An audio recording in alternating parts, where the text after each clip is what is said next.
Okay start చేద్దామా? ఏంటి capital structure. So capital స్ట్రక్చర్లో ఒకసారి స్టార్టింగ్ నుంచి మనం ఏం డిస్కస్ చేసుకున్నామో చూద్దాం. సో క్యాపిటల్ స్ట్రక్చర్ అంటే నది బట్ ఏంటి? Structure of different capital sources. ఓకేనా? సోర్సెస్ ఆఫ్ ఫండ్స్ మనకేమో ఉంటాయి, equity, preference shares and next ఏంటి డెట్. అంటే క్యాపిటల్ స్ట్రక్చర్ అంటే నథింగ్ బట్ ప్రాపర్ మిక్చర్. అది 10:20 లైక్ 70 ఆల్స్ ఏంటి 50, 25, 25 ఇలాగా we will be fixing a particular structure. So దాన్ని ఏమంటాం? Capital structure. ఆ క్యాపిటల్ స్ట్రక్చర్లో ఫస్ట్ మనం డిస్కస్ చేసింది ఏంటంటే evaluation of different capital structure. We will choose one particular option of capital structure based on EPS and value of the firm. Okay, now value of the firm. Because EPS and earnings per share, so మన కళ్ళ ముందు different options ఉన్నప్పుడు where there is more EPS, that option will be chosen. అలాగే sometimes we may consider value of a firm also, because based on the different capital structure, the value of a firm keeps on changing. ఓకేనా? So earnings per share ఎలా calculate చేయాలో మీకు తెలుసు. we know the income statement, sales minus variable cost, contribution minus fixed cost, EBIT minus interest, EBT minus tax, earnings after tax. దాన్నే మనం ఏమనుకుంటాం? Earnings available to equity share holders. If at all there is no preference shares, at all there is preference shares, we'll subtract preference dividend from the earnings after tax, then we will get earnings available to equity shareholders. If we divide the number of shares to that earnings available to equity shareholders, we'll get earnings per share. See the okay. So manaki earnings per share calculation proper ga vaste, we can identify the option which is the best alternative for us. Okay, అది అయిపోయింది. Next ఏంటి? we have to find out how to calculate the value of a firm. The value of a firm కి మనం formula చూసుకున్నాం. ఏంటి? EBIT divided by cost of capital, because value of anything is equals to expected return from that divided by expected rate of a return. So అదే కదా. So that ఏం చేస్తున్నాం? Numerator లో business ఇచ్చే రిటర్న్ ఏంటి? Expected return. Business given return అంటే operating income అంటే EBIT divided by ఏం చేయాలి? Cost of capital. అంటే టోటల్ మన ఎక్స్పెక్టెడ్ రిటర్న్ ఎంత అంటే cost of capital, expected return of a business. ఓకేనా? And next coming to the value of equity. దీని ఫార్ములా మీరే చెప్పారు కదా. వాల్యూ ఆఫ్ ఈక్విటీ అంటే the return which is expected by the equity share holders. కాబట్టి we will only consider earnings available to equity share holders in the numerator. Denominator లో ఏం consider చేసుకుంటాం? Cost of equity KE. ఓకేనా? These are all the formulas to calculate value of a firm and value of equity. And another formula we have studied for the value of firm is value of equity plus value of debt. ఇక్కడ వరకు మనం నేర్చుకున్నాం. Next ఏంటి? మనం evaluate ఎలా చేయాలో చూసాం. And another 2 concepts we have discussed about are financial break-even point and indifference point. ఇక్కడ పాయింట్ అంటే ఏంటి? పాయింట్ అంటే టమాటాసా, కూరగాయల కాదు కదా. పాయింట్ అంటే ఏంటి? EBIT, level of EBIT. One particular point అన్నాం. అదేం డిమాండా, సప్లైయా, లేకపోతే ఏంటి? ఆ పాయింట్ ఏంటి అంటే it is nothing but EBIT. ఆ EBITని మనం ఫైండ్ అవుట్ చేసుకోవాలి. But coming to the financial break even point, it is nothing but the value of EBIT or level of EBIT where EPS is equals to 0. And coming to the indifference point, indifference anangane we have to compare the 2 different alternatives like plan A and plan B anukunte. So what we will do is the situation where at the point where ante the level of EBIT where EPS of A will be equal to EPS of B. అలా అన్నాం కదా అని చెప్పి EPS of A ఒకటి తీసుకుని దాన్ని equate చేసుకుని reverse లో చేసుకుంటూ వెళ్ళకూడదు. బికాజ్ ఏంటి? చేంజ్ అయిపోతుంది. ఆల్రెడీ చూసాను. సో దట్ ఏం చేయాలి? పద్ధతిగా EPS of A అనేది ఎలా వస్తుంది మనకి? EBIT minus interest of A into 1 minus tax rate minus preference dividend of A divided by number of shares of A. అర్థమైందా? సో ఈక్వేట్ చేసుకుంటే there will be a missing figure called EBIT. ఆ particular EBIT దగ్గర EPS of A will be equal to EPS of B. ఓకేనా? ఇక్కడ వరకు మనం discuss చేసుకున్నాం. Day before yesterday something 2 days అయిందా? ఓకే, ఎంజాయ్ చేశారా నిన్న హోలీ? By dedication. సరే, నెక్స్ట్ మనం డిస్కస్ చేసుకునేవి ఏంటంటే థియరీస్ ఇన్ క్యాపిటల్ స్ట్రక్చర్. ఏంటివి theories in capital structure? So we are having 4 theories అనమాట. So first theory is net income approach. Net income approach full form రాయాలా? నెట్ ఇన్కమ్ అప్రోచ్ రాసినా కానీ అర్థం కాదంటారా? తర్వాత ఆనా ట్రెడిషనల్ అప్రోచ్. ఓకేనా? సో నెట్ ఇన్కమ్ అప్రోచ్ తర్వాత ఏంటి ట్రెడిషనల్ అప్రోచ్. సో తర్వాత ఏంటంటే net operating income approach. Net operating income approach and last one MM approach. 70 mm. MM అంటే ఏంటి Modigliani and Miller approach. So first one ఏంటి net income approach, next one ఏంటి traditional approach, next one ఏంటి net operating income approach and last one ఏంటి MM approach అంటే Modigliani and Miller approach. ఓకేనా? So జాగ్రత్త వినండి, చాలా tough ఉంటుంది. ఓకే, కొంచెం మనం డిస్కస్ చేసేది ఓన్లీ 2 ప్రాబ్లమ్స్ ఈరోజు. ఆ 2 ప్రాబ్లమ్స్ చాలా జాగ్రత్తగా వినండి, పిచ్చెక్కిపోద్ది. ఓకేనా? సో మెంటల్గా ప్రిపేర్ అయిపోండి. సో ఫస్ట్ వన్ ఏంటి net income approach. So first one ఏంటి net income approach. So net income approach చాలా simple. Okay, so net income approach అంటే నథింగ్ బట్ ఏంటి which are related to the capital structure కదా. We will understand the behaviour of the capital structure. అంటే theories లో మనం చేసేది ఏంటంటే we will evaluate the different capital structures behaviour. So అది ఎలాగంటే we will be having a equity and debt. Before going to the net income approach there will be general assumptions. There will be general assumptions. ఆ general assumptions ఏంటంటే there is no preference shares. Already మనం starting లో discuss చేసుకున్నాం. మన capital structure theories are based on assumption. Each and every theory 4 theories are based on assumption that we are not having preference shares. And again ఇంకోటి ఏంటంటే there is no taxation. There is no taxation. Last కేసులో MM approach కేసులో మాత్రం with taxation అనేది ఇంకో formulas ఉంటాయి, అప్పుడు discuss చేస్తాం. ఆ ఒక్క కేసు తప్పించి మిగతా వాటిలో we will not be having any taxation. ఓకేనా? And last one is KE is greater than KO is greater than KD. అంటే నార్మల్లీ మనకు తెలిసింది ఏంటి కే ఈజ్ గ్రేటర్ దెన్ కేడి అయినా అంటే ఏంటి కేఈ అంటే cost of equity will be always. Cost of equity will be always greater than cost of debt because when compared to the debt, equity shareholders will be having a more risk, more return. Okay na? So KE is greater than KD. And obviously మన KO రావాలంటే ఏం చేస్తాం? we'll be doing the weighted average between KE and KD. మరి weighted average చేసినప్పుడు in between వస్తుంది కదా, in between కాదు, greater than or equal to, like equal to పెట్టుకోండి, full clarity. ఇంకా ఓకేనా? బట్ ఈక్వల్ టు పెట్టకపోవడానికి రీజన్ ఏంటి అంటే so KE equal to KD అవ్వే ఛాన్స్ లేదు కదా. అవుతుందా? KD will be always greater than KD. ఓకేనా? So that we can come to a conclusion that normally weighted average చేస్తాం కాబట్టి the cost of capital lies between cost of equity and cost of debt. ఓకేనా? So that KE is greater than KO is greater than KD. Sometimes KE is equals to KO కూడా అయ్యే chance ఉంది where we are not having any debt. అంతే కదా, debt లేకపోతే ఏంటి KE is equals to KO. ఓకేనా? అర్థమైందా? ఓన్లీ డెట్ ఉండే సిచ్యువేషన్ అయితే ఉండదు. ఎలాగో ఓన్లీ ఈక్విటీ ఉంటే ఏంటి KE is equals to KO. అర్థమైందా? So these are all the basic assumptions. ఏంటి no preference shares, no taxation and KE is greater than KO is greater than KD.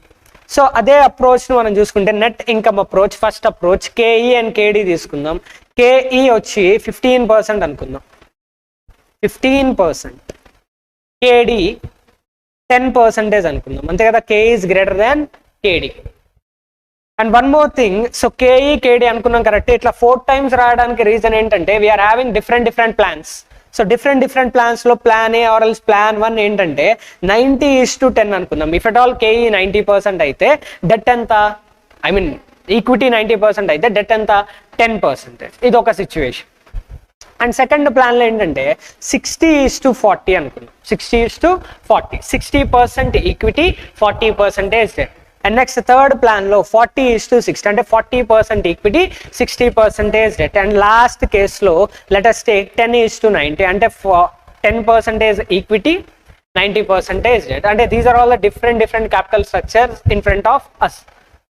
So ఇప్పుడు దీనిలో మనం సంథింగ్ ఏదో తెలుసుకుంటున్నాం. ఆ సంథింగ్ ఏంటంటే కేఓ. ఓకేనా? ఇప్పుడు మీ బ్రెయిన్ అప్లై చేసి ఫస్ట్ కేసులో కేఓ ఎంతో చెప్పండి.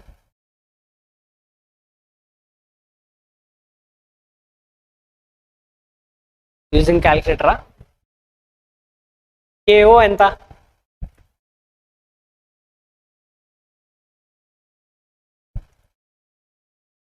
యావరేజ్ చేస్తారా? 15% plus 10% divided by 2. Direct 5th ఫ్లోరే యావరేజ్ చేస్తే. కాస్ట్ ఆఫ్ క్యాపిటల్ ఏం చేస్తాం మనం? WA KA plus WD KD weighted average. Okay, so చెప్పండి cost of capital.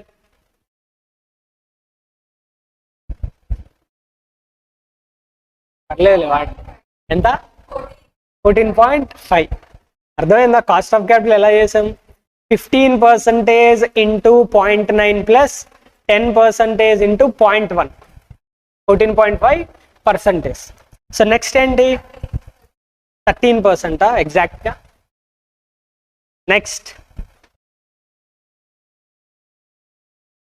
12%. Loss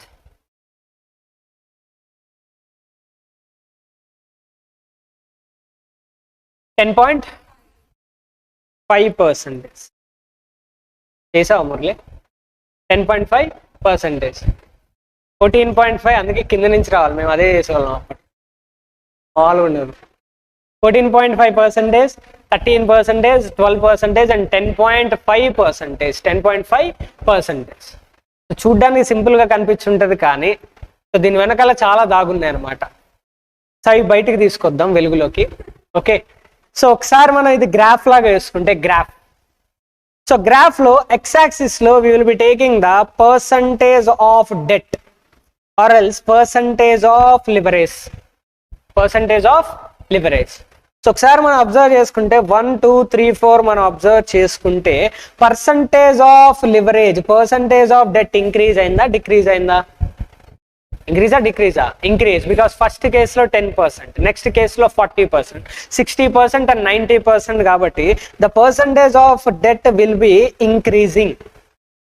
percentage of debt increase అవుతుంటే కాస్ట్ ఆఫ్ ఈక్విటీ సేమ్ ఉందా ఏమైనా చేంజ్ అయిందా? సేమ్ ఉందా డిక్రీజ్ అయిందా? సేమ్ ఉందా ఏమైనా చేంజ్ అయిందా? సేమ్. అంటే irrespective of percentage of debt, the expectation of the equity shareholders KE will remain constant. ఓకేనా? అర్థమైందా? ఓకేనా?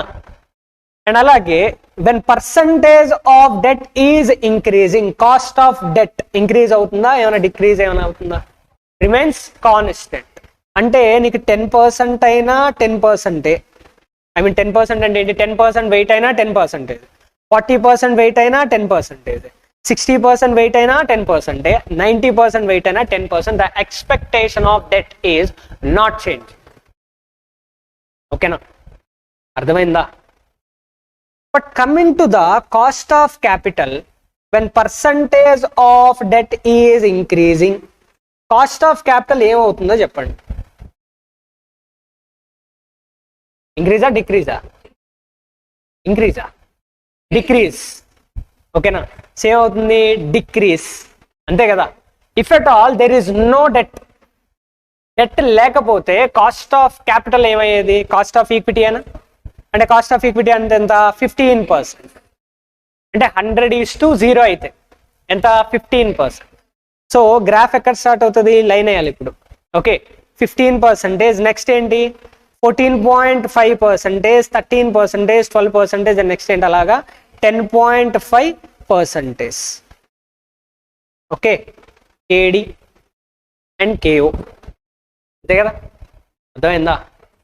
సో మన ఎజంప్షన్ కూడా సేమ్ కదా. K E is greater than KD and KO always lies between KE and KD. ఓకేనా? And ఇంకోటి మనం ఇప్పుడు డిస్కస్ చేసుకోవాల్సింది ఏంటి అంటే, but with the help of this diagram, if percentage of debt is increasing in a capital structure, cost of debt is constant, cost of equity is constant, cost of capital is sloping downwards from left to right. అంటే nothing but ఏంటి, cost of capital is decrease, cost of capital is declining. ఓకేనా, మరి ఇక్కడ cost of capital decline అవుతుంటే, okay so మనం ఇప్పుడు చెప్పుకున్నదంతా theory లాగా నోట్ చేద్దాం. సో ఫస్ట్ ఎక్కడ స్టార్ట్ అయ్యాం మనం, పర్సంటేజ్ ఆఫ్ డెట్ ఏమవుతుందమ్మా, increase. Okay, cost of equity, cost of debt constant, బాగానే ఉంది ఇక్కడ వరకు. నెక్స్ట్ ఏమవుతుంది, cost of capital will be decreasing. ఇప్పుడు కాస్ట్ ఆఫ్ క్యాపిటల్ డిక్రీజ్ అయితే value of a firm increase అవుతుందా డిక్రీజ్ అవుతుందా చెప్పండి. వాల్యూ ఆఫ్ అ ఫర్మ్ ఇంక్రీజా డిక్రీజా? ఇంక్రీజా. ఏదో డీప్ గా ఆలోచించాల్సిన అవసరం లేదు. Value of a firm formula ఏంటి, EBIT divided by K naught ఏనా, కాస్ట్ ఆఫ్ క్యాపిటల్ కదా. ఇప్పుడు డినామినేటర్ కాస్ట్ ఆఫ్ క్యాపిటల్ గనక డిక్రీజ్ అయితే, డిక్రీజే కదా, డినామినేటర్ డిక్రీజ్ అయితే వాల్యూ ఆఫ్ ఫర్మ్ ఇంక్రీజ్ అవుతుందా డిక్రీజ్ అవుతుందా? ఇంక్రీజ్. అంతేగాని ప్రొఫెసర్స్ లాగా ఏదేదో ఆలోచించాల్సిన అవసరం లేదు. Okay, so value of a firm will get increased. ఈ సోదంతా ఎందుకు చెప్పుకున్నాం అంటే అల్టిమేట్లీ థియరీ ఏం చెప్తుంది, డెట్ ఇంక్రీజ్ అయితే, డెట్ ఇంక్రీజ్ అయితే వాల్యూ ఆఫ్ అ ఫర్మ్ ఏమవుతుంది, ఇంక్రీజ్ అవుతుంది. డెట్ డిక్రీజ్ అయితే వాల్యూ ఆఫ్ అ ఫర్మ్ ఏమవుతుంది, డిక్రీజ్ అవుతుంది. దీని మొత్తం వెనకాల లాజిక్ ఏంటి సార్ అంటే, debt is cheaper than equity, debt is cheaper than equity, అంతే కదా. ఈక్విటీ కాస్ట్లీ కదా, కే is greater than KD. Again, in case of a KD, we will be getting a taxation benefit and we will not consider the taxation benefit because our basic assumption is there is no taxation. అర్థమైందా? ఓకేనా, ఇదే first theory, ఇంతకు మించి ఏం లేదు. ఓకేనా, అర్థమైందా? Next ఇంకొక థియరీ చెప్తా, దాని తర్వాత 2 థియరీస్ నోట్ చేసుకో. ఓకేనా, సో నెక్స్ట్ థియరీ ఏంటంటే traditional theory or else traditional approach. Traditional approach, traditional కాబట్టి ఏంటి, మొత్తం పద్ధతికి వెళ్ళాలి. Okay, so first of all గుర్తుందా లేదా టెస్ట్ చేస్తా. Net income approach. So net income అప్రోచ్లో మనం ఏం చేసాం, డెట్ ఇంక్రీజ్ చేసామా డిక్రీజ్ చేసుకుంటూ వెళ్ళామా, డెట్ ఇంక్రీజ్. డెట్ ఇంక్రీజ్ అయితే కాస్ట్ ఆఫ్ ఈక్విటీ ఇంక్రీజ్ అయిందా డిక్రీజ్ అయిందా, constant. Excellent. Cost of debt constant, cost of capital decrease. If cost of capital decreases value of the firm increases. అది next coming to the traditional approach. So traditional approach అంటే తెలిసిందే కదా, మొత్తం ఇంకా పద్ధతి K E and కేడి. So ఇక్కడ కూడా మనకి 4 డిఫరెంట్ ప్లాన్స్ ఉన్నాయి, సేమ్ అవే తీసుకుందాం. ఏంటవి, 90 మురళి 90, 60:40, 40:60, 10:90. ఓకేనా, ఇప్పుడు normally from the first to fourth ఇక్కడ ఏమవుతుంది, డెట్ ఇంక్రీజ్ అవుతుంది, రైటా. డెట్ ఏమవుతుంది, ఇంక్రీజ్ అవుతుంది. నార్మల్లీ మీరే చెప్పండి, డెట్ ఇంక్రీజ్ అయినప్పుడు బిజినెస్కి రిస్క్ ఇంక్రీజ్ అవుతుందా డిక్రీజ్ అవుతుందా, ఇంక్రీజ్. డెట్ ఇంక్రీజ్ అయ్యేటప్పుడు బిజినెస్కి రిస్క్ ఇంక్రీజ్ అవుతుందా డిక్రీజ్ అవుతుందా అంటే ఆబ్వియస్లీ ఏమవుతుంది, రిస్క్ ఇంక్రీజ్ అవుతుంది. మరి రిస్క్ ఇంక్రీజ్ అయ్యేటప్పుడు డెటార్స్, ఇప్పుడు డెటార్స్ అంటే డెటార్స్ కాదు, డిబెంచర్స్ కానీ డెట్ కానీ మనం లోన్ తీసుకుందాం అనుకున్నాం. సో లోన్ తీసుకుందాం అనుకున్నప్పుడు డెట్ ఇంక్రీజ్ అయ్యే కొద్దీ కాస్ట్ ఆఫ్ డెట్ ఇంక్రీజ్ అవుతుందా లేదా, ఎస్. సో 10%, 11%, 12% అండ్ 13% ఇలాగా కాస్ట్ ఆఫ్ డెట్ ఏమవుతుంది, ఇంక్రీజ్ అవుతుంది అనుకుంటున్నాం. సో దీని బెస్ట్ ఎగ్జాంపుల్ ఏంటంటే, సపోజ్ ఈ రోజు మీరు వెళ్ళి లోన్ తీసుకోవాలంటే, వెళ్ళి బ్యాంక్ వెళ్ళి లోన్ తీసుకుంటే, పర్సనల్ లోన్ తీసుకుందాం అనుకుంటే వాళ్ళు ఏంటి, ఫస్ట్ పక్కెళ్ళి ఆడుకోమంటారు. ఓకేనా, నువ్వు 10% ఇస్తానన్నా, 20% ఇస్తానన్నా, 30% ఇస్తానన్నా కానీ ఇన్కమ్ ట్యాక్స్ రిటర్న్స్ అయినా దేదో అంటారు. లేదు అంటే ఏంటి, పక్కెళ్ళి ఆడుకుంటారు. కరెక్టేనా, దేదో ఈజీయేనా? ఓకే, అర్థమవుతుందా? నువ్వు 30% ఇస్తావన్నా కానీ ఏంటి, వద్దు పక్కెళ్ళి ఆడుకోమంటారు. ఎందుకు, బికాస్ రిస్క్ ఏంటి, ఎక్కువ ఉంది కాబట్టి. అలా కాదు, సిఏ అయ్యారు, సిఏ అయిన తర్వాత ఏంటి, ఏదో ఇన్కమ్ ట్యాక్స్ రిటర్న్స్ అయ్యి ఫైల్ చేసుకున్నారు, తర్వాత శాలరీ అకౌంట్ ఏదో ఉంది, దాన్ని చూపించుకుని లోన్ రైజ్ చేసుకున్నారు. సో లోన్ రైజ్ చేసుకుంటే డెఫినెట్లీ వాళ్ళు లోన్ ఇస్తారా లేదంటే ఇస్తారు. But income tax rate, sorry interest rate ఏంటి అక్కడ, ఎక్కువ ఉంటుంది. Like they may charge 15% per annum, 15% or else 20% ఇలాగ ఏం చేస్తారు, దే విల్ చార్జ్ అనుకుందాం ఎగ్జాంపుల్. ఎందుకు, రిస్క్ ఉంది, రిస్క్ ఏంటి కొంచెం ఎక్కువ ఉంది కాబట్టి.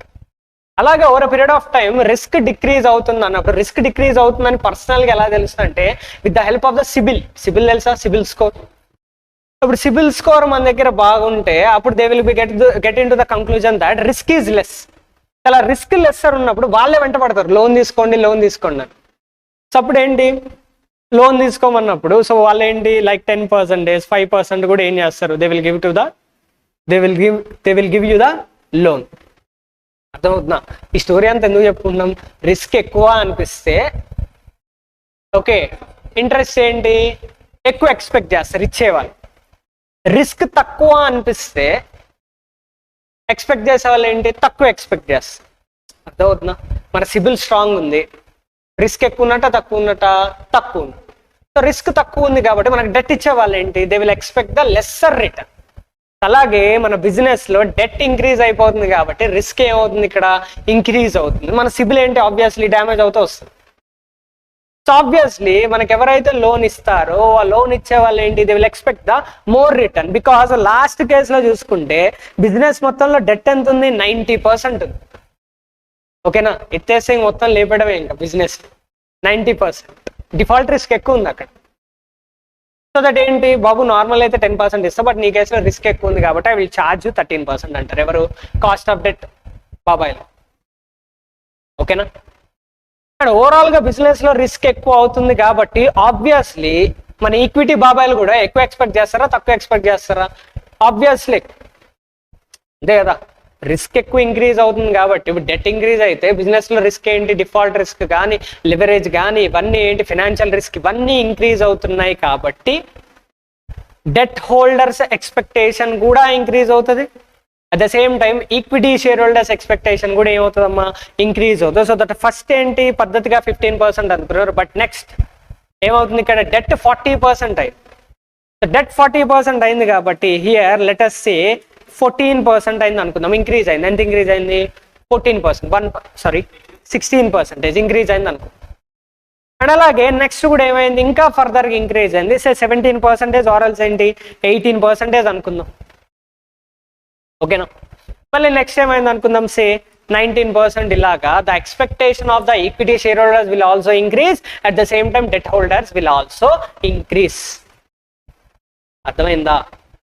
ఓకేనా, అంటే స్టోరీ మొత్తం చెప్పుకోవడానికి రీజన్ ఏంటంటే if it all debt is increased, ఒకవేళ డెట్ ఇంక్రీజ్ అయితే దీని ఇంప్లికేషన్ ఏంటంటే the financial risk will get increased. మరి ఫైనాన్షియల్ రిస్క్ ఇంక్రీజ్ అయితే expectation of the debt holders will get increase, at the same time equity holders will also get increase. ఠీకే, అర్థమైందా? So ఇప్పుడు చెప్పండి cost of capital చెప్పండి. First కేసులో cost of capital ఎంత, మళ్ళీ వేస్తున్నారా, ఏం కదా 14.5%. ఏంటో మీరు. నెక్స్ట్ ఏంటి 14%, 14.4, సెకండ్ 14%. నెక్స్ట్ ఏంటి 14.4%. లాస్ట్ ఏంటి 13.6. ఇక్కడ 20% తీసుకోండి.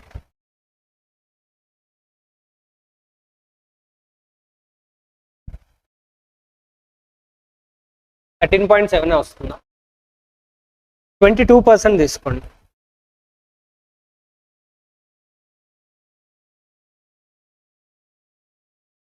13.9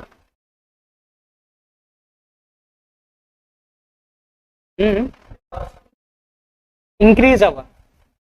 సో ఫస్ట్ ఏమవుతుందంటే, సో నార్మల్ ఏంటి ఫస్ట్ 3 చూసుకుందాం జాలండి. ఓకేనా, ఎక్కువ టెన్షన్ పడాల్సిన అవసరం లేదు. ఫస్ట్ 3 కన్సిడర్ చేసుకుంటే సో గ్రాఫ్ ప్లాట్ చేసుకుందాం. గ్రాఫ్ ప్లాట్ చేసుకుంటే సో ఫస్ట్ ఏంటి ఎక్స్ యాక్సిస్ లో, ఓకేనా, X axis. So X axis లో సో ఏం చేస్తాం, ఎక్స్ యాక్సిస్ లో percentage of debt.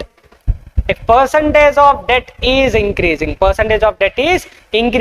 cost of debt ఏమవుతుంది, ఇంక్రీజ్ అవుతుంది. బట్ స్ట్రైట్ లైన్ ఉండాల్సిన రూల్ లేదు, కర్వ్ కూడా అయి ఉండొచ్చు, అంతే కదా. పర్ఫెక్ట్ ప్రపోర్షన్ ఉండాల్సిన అవసరం లేదు కదా. అలాగే coming to the next case, cost of equity కూడా ఏమవుతుంది ఇక్కడ, ఇంక్రీజ్ అవుతుంది. కాస్ట్ ఆఫ్ ఈక్విటీ కూడా ఏమవుతుంది, ఇంక్రీజ్. ఓకేనా. బట్ కాస్ట్ ఆఫ్ క్యాపిటల్ ఏమవుతుంది, first to some extent it is decreasing and later on it will B increase. ఓకేనా. First ఏమవుతుంది, డిక్రీజ్ అవుతుంది, తర్వాత ఏమవుతుంది, ఇంక్రీజ్ అవుతుంది. ఓకేనా, అర్థమైందా. Cost of capital. ఓకేనా. అంటే ఇప్పుడు ఏం నోట్ చేసుకుంటారు, if debt is increasing, debt is increasing, cost of equity and cost of debt ఏమవుతాయి, ఇంక్రీజా డిక్రీజా, ఇంక్రీజ్. ఓకేనా. సో కాస్ట్ ఆఫ్ క్యాపిటల్ ఏమవుతుందంటే first it will decrease and later it will increase. ఓకేనా, అర్థమైందా.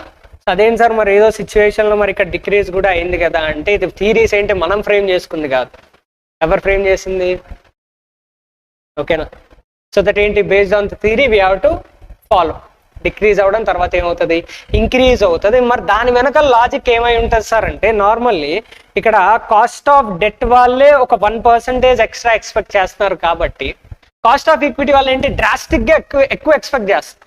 లైక్ మనం ఏదో నార్మల్ గా 1% తీసుకున్నాం కానీ 15% 16% కాదు, 20% అవుతుంది. 20% ఫారెల్స్ ఏంటి 18% అట్లా అవుతుంది. అండ్ నెక్స్ట్ ఏంటి డ్రాస్టిక్ చేంజ్. అలా డ్రాస్టిక్ చేంజ్ ఉన్నప్పుడు వాళ్ళ హైపోథిసిస్ ప్రకారంగా వాళ్ళు ఏం చెప్పారు, ఫస్ట్ డిక్రీజ్ అవుతుంది అండ్ తర్వాత ఏమవుతుంది, ఇంక్రీజ్ అవుతుంది. అర్థమైందా. ఫస్ట్ ఏమవుతుంది, డిక్రీజ్ అండ్ తర్వాత ఏంటి, ఇంక్రీజ్. ఓకేనా, అర్థమైందా. సో ఇదేంటి మనం డిస్కస్ చేసుకుంది, ట్రెడిషనల్ అప్రోచ్. ట్రెడిషనల్ అప్రోచ్ చెప్పండి, డెట్ ఏమవుతుంది, ఇంక్రీజా డిక్రీజా, డిక్రీజ్. ఒకవేళ డెట్ డిక్రీజ్ అయితే, సారీ డెట్ ఏంటి, ఇంక్రీజ్. సో డెట్ ఇంక్రీజ్ అయితే కాస్ట్ ఆఫ్ ఈక్విటీ ఏమవుతుంది, ఇంక్రీజ్. కాస్ట్ ఆఫ్ డెట్ ఏమవుతుంది, ఇంక్రీజ్. అలా ఇంక్రీజ్ అవ్వడానికి రీజన్ ఏంటి, ఎక్సలెంట్, రిస్క్ ఏంటి, ఇంక్రీజ్. మరి అలా రెండు ఇంక్రీజ్ అయినప్పుడు కాస్ట్ ఆఫ్ క్యాపిటల్ మీద ఎఫెక్ట్ ఏం పడుతుంది, first it will get decrease and తర్వాత ఏంటి, ఇంక్రీజ్. ఓకేనా. ఇదేం అప్రోచ్, ఇది ట్రెడిషనల్ అప్రోచ్. Traditional approach. ఓకేనా. ఇంకొక లాస్ట్ అప్రోచ్ తర్వాత నోట్ చేసుకోండి, net operating income approach. Net operating income approach ఏంటి, 14 పాయింట్. సర్లేండి వదిలేయండి, ఏం కాదు.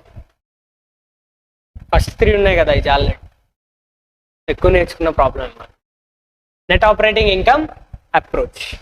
So net operating income approach వాళ్ళు ఏం చెప్తున్నారంటే, వీళ్ళ బేసిక్ థింగ్ ఏంటంటే, సో డెట్ ఇంక్రీజ్ అయినా కానీ irrespective of debt changes, debt increase అయినా cost of capital will remain constant.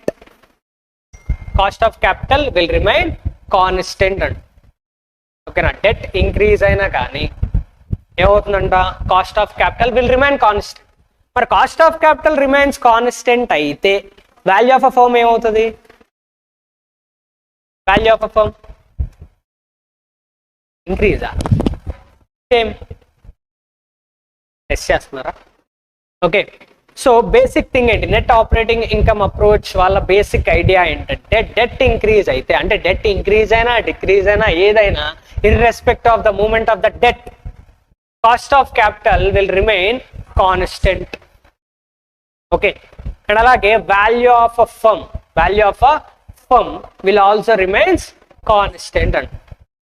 So అది ఎలా సార్ అంటే, so cost of debt, cost of equity and KO again same తీసుకుందాం, జస్ట్ 3 తీసుకుందాం చాలు.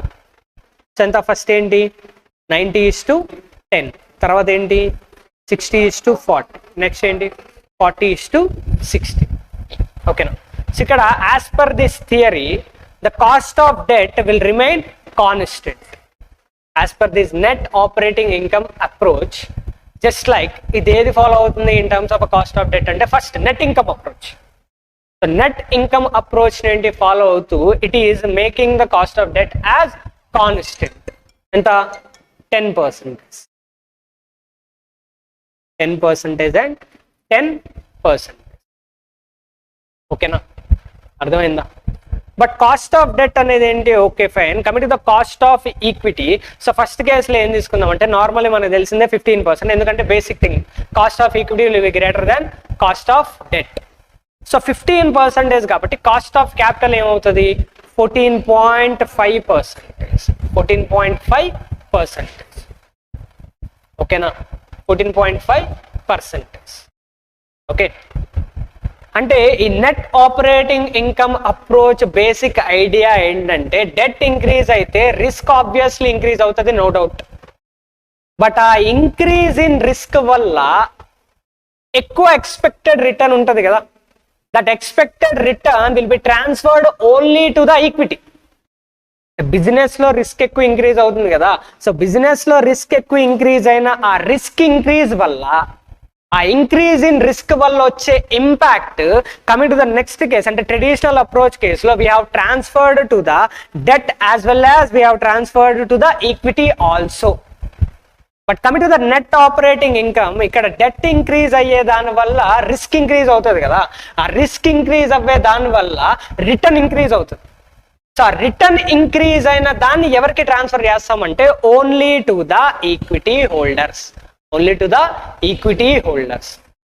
So only to the equity holders కాబట్టి normally వాళ్ళకి వచ్చిన రిస్క్ మొత్తాన్ని కూడా ఏం చేస్తాం? ట్రాన్స్ఫర్ చేసేస్తాం in order to keep the cost of capital constant. మొత్తం అలా పంపించేస్తాం. సో ఎలాగంటే we will B sending them 17.5%. ఎంత? 17.5%. ఇఫ్ ఇట్ ఆల్ 17.5% క్రాస్ అంటే రివర్స్ లో చేస్తే వస్తుంది.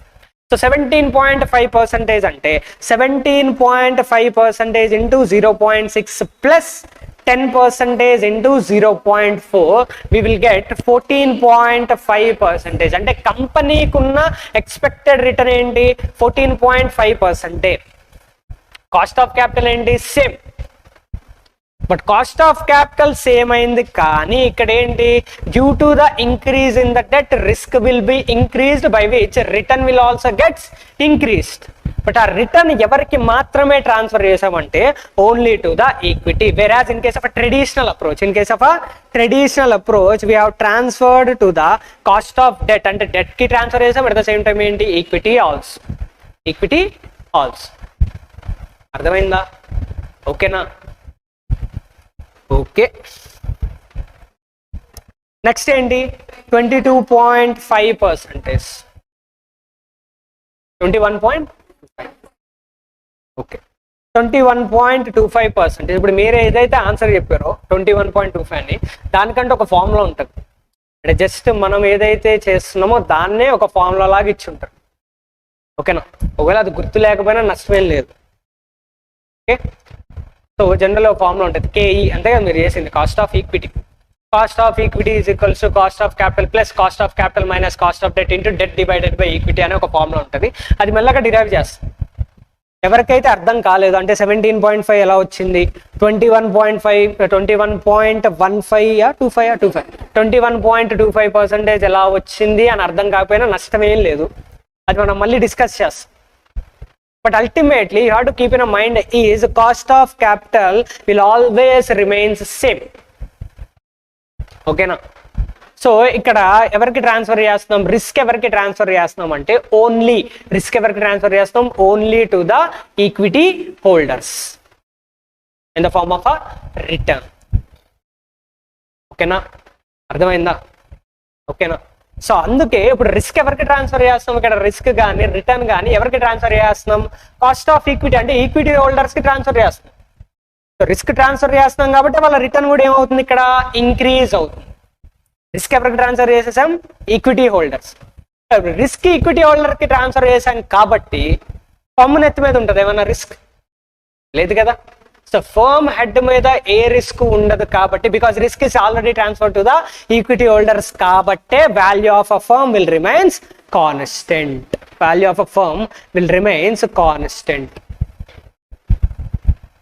ఓకేనా? అర్థమైందా? ఓకే, సో ఓకే, ఇప్పుడు చెప్పండి. సో థియరీ రాసుకోవాలి కదా. డెట్ ఏమవుతుంది ఇక్కడ? ఇంక్రీజ్ అవుతుంది. డెట్ ఏమవుతుంది? ఇంక్రీజ్ అవుతుంది. మరి డెట్ ఇంక్రీజ్ అయినా కానీ వీళ్ళకి సంబంధం లేదు ఎవరికి, కాస్ట్ ఆఫ్ డెట్ వాళ్ళకి. So cost of debt will be equal to constant. Okay, next cost of equity ఏమవుతుందమ్మా? ఇంక్రీజ్ అవుతుంది. కాస్ట్ ఆఫ్ ఈక్విటీ ఏమవుతుంది? ఇంక్రీజ్ అవుతుంది. కాస్ట్ ఆఫ్ ఈక్విటీ ఇంక్రీజ్ అయితే కాస్ట్ ఆఫ్ క్యాపిటల్ ఏమవుతుంది? Constant. By which value of a firm will also remains constant. So దీనికి ఒక beautiful diagram ఉంటుంది. So percentage of debt ఏమవుతుందమ్మా? Increasing, X axis Y axis. Cost of debt ఇంక్రీజింగా కాన్స్టెంటా? Constant. Line draw చేయడం. ఇంకా తర్వాత కాస్ట్ ఆఫ్ ఈక్విటీ ఇంక్రీజింగా లేకపోతే కాన్స్టెంటా? ఇంక్రీజింగ్, దూసుకెళ్ళడమే. Cost of capital constant. Cost of capital ఏంటి? కాన్స్టెంట్. ఓకేనా? డయాగ్రామ్ కి డిఫరెన్స్ అర్థమవుతుందా?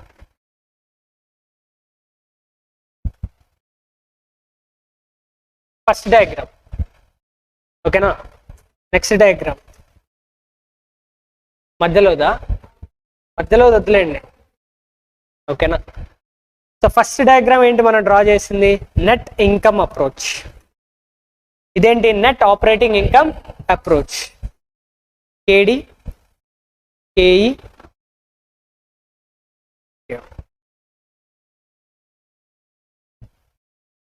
ఓకేనా? అర్థమైందా? So net income approach and last one ఏంటి? Net operating income.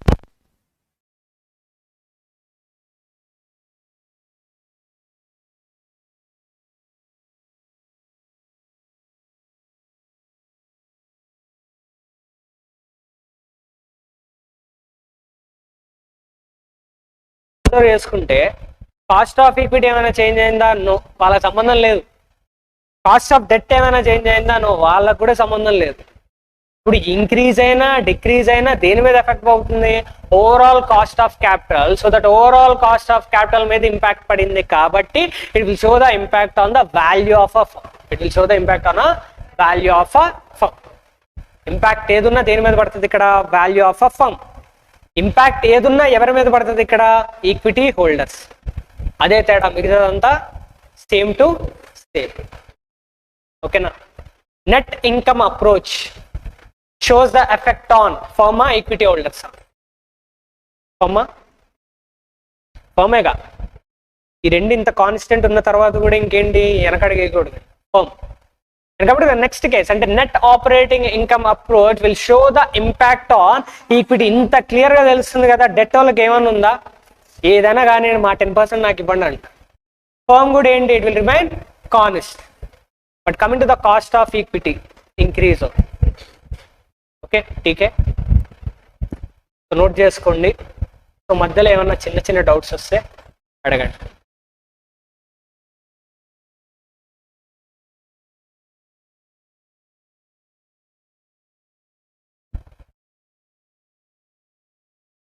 First theories అని నోట్ చేయండి. థియరీస్. సో థియరీస్ లో first you have to write the general assumptions. So general assumptions ఏంటి నోట్ చేస్తారు? No preference shares, no tax, K is greater than Q is greater than KD. So note చేసిన తర్వాత ఒక్కొక్క theory రాయండి. So next చూద్దాం.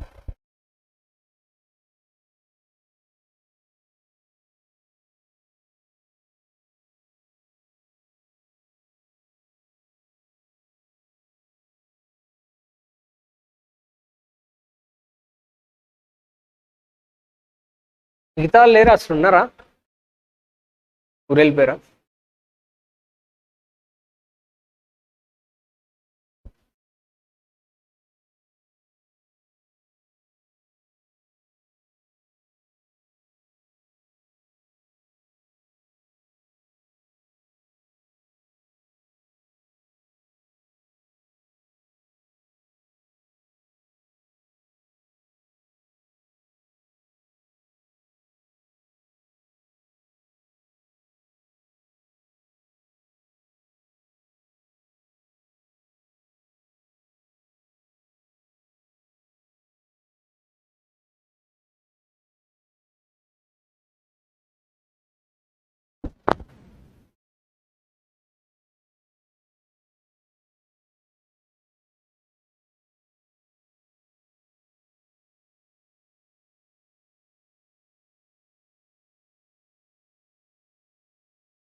ఎక్కడ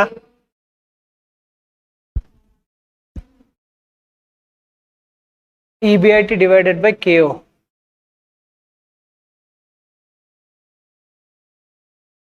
KO decrease అయితే value of firm increase అవుతుంది, డినామినేటర్ అది.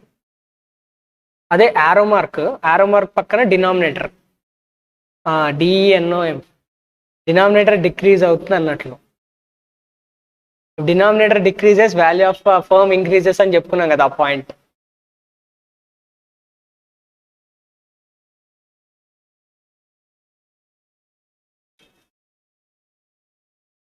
ఇప్పుడు క్లాస్ అయిపోయిన తర్వాత ఇంక రారు కదా మీరు, మళ్ళీ స్టడీ అవర్స్లోకి వస్తారు. చంపేనా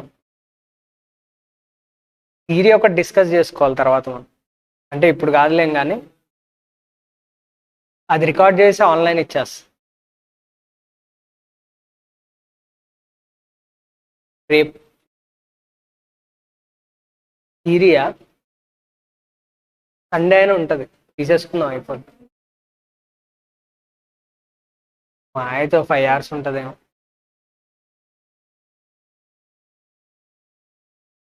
అంటే కొంచెం మెటీరియల్ చేంజ్ చేద్దాం అనుకుంటున్నాం, ఓల్డ్ది కాకుండా. ఎలాగో పెద్ద ఇంపాక్ట్ ఏ ఉండదు దానివల్ల. హార్డ్లీ దాని మీద మీరు కూర్చునేది ఒక 10-15 hours కూర్చుంటే సరిపోతుంది కాబట్టి. లేదు, ఓవరాల్గా మీద మీరు స్పెండ్ చేసేది ఎగ్జామ్ ముందు, క్లాస్కి కాదు నేను చెప్పేది. క్లాస్కి 4 hours అట్లా మ్యాక్సిమం.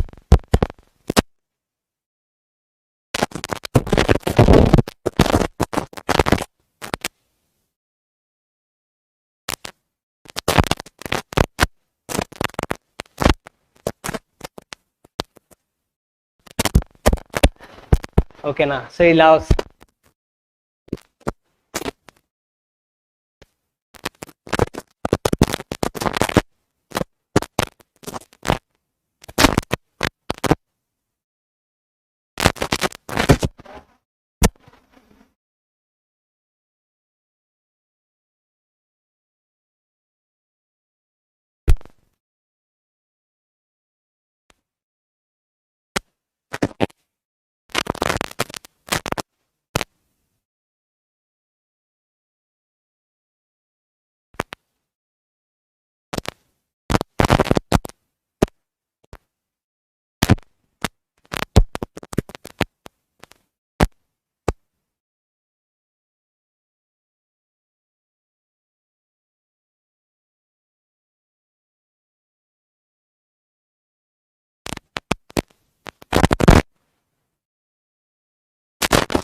ఇల్లు ఇక్కడ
సెకండ్ కేసులో వాల్యూ ఆఫ్ క్యాపిటల్ ఏమవుతుంది, డిక్రీజ్.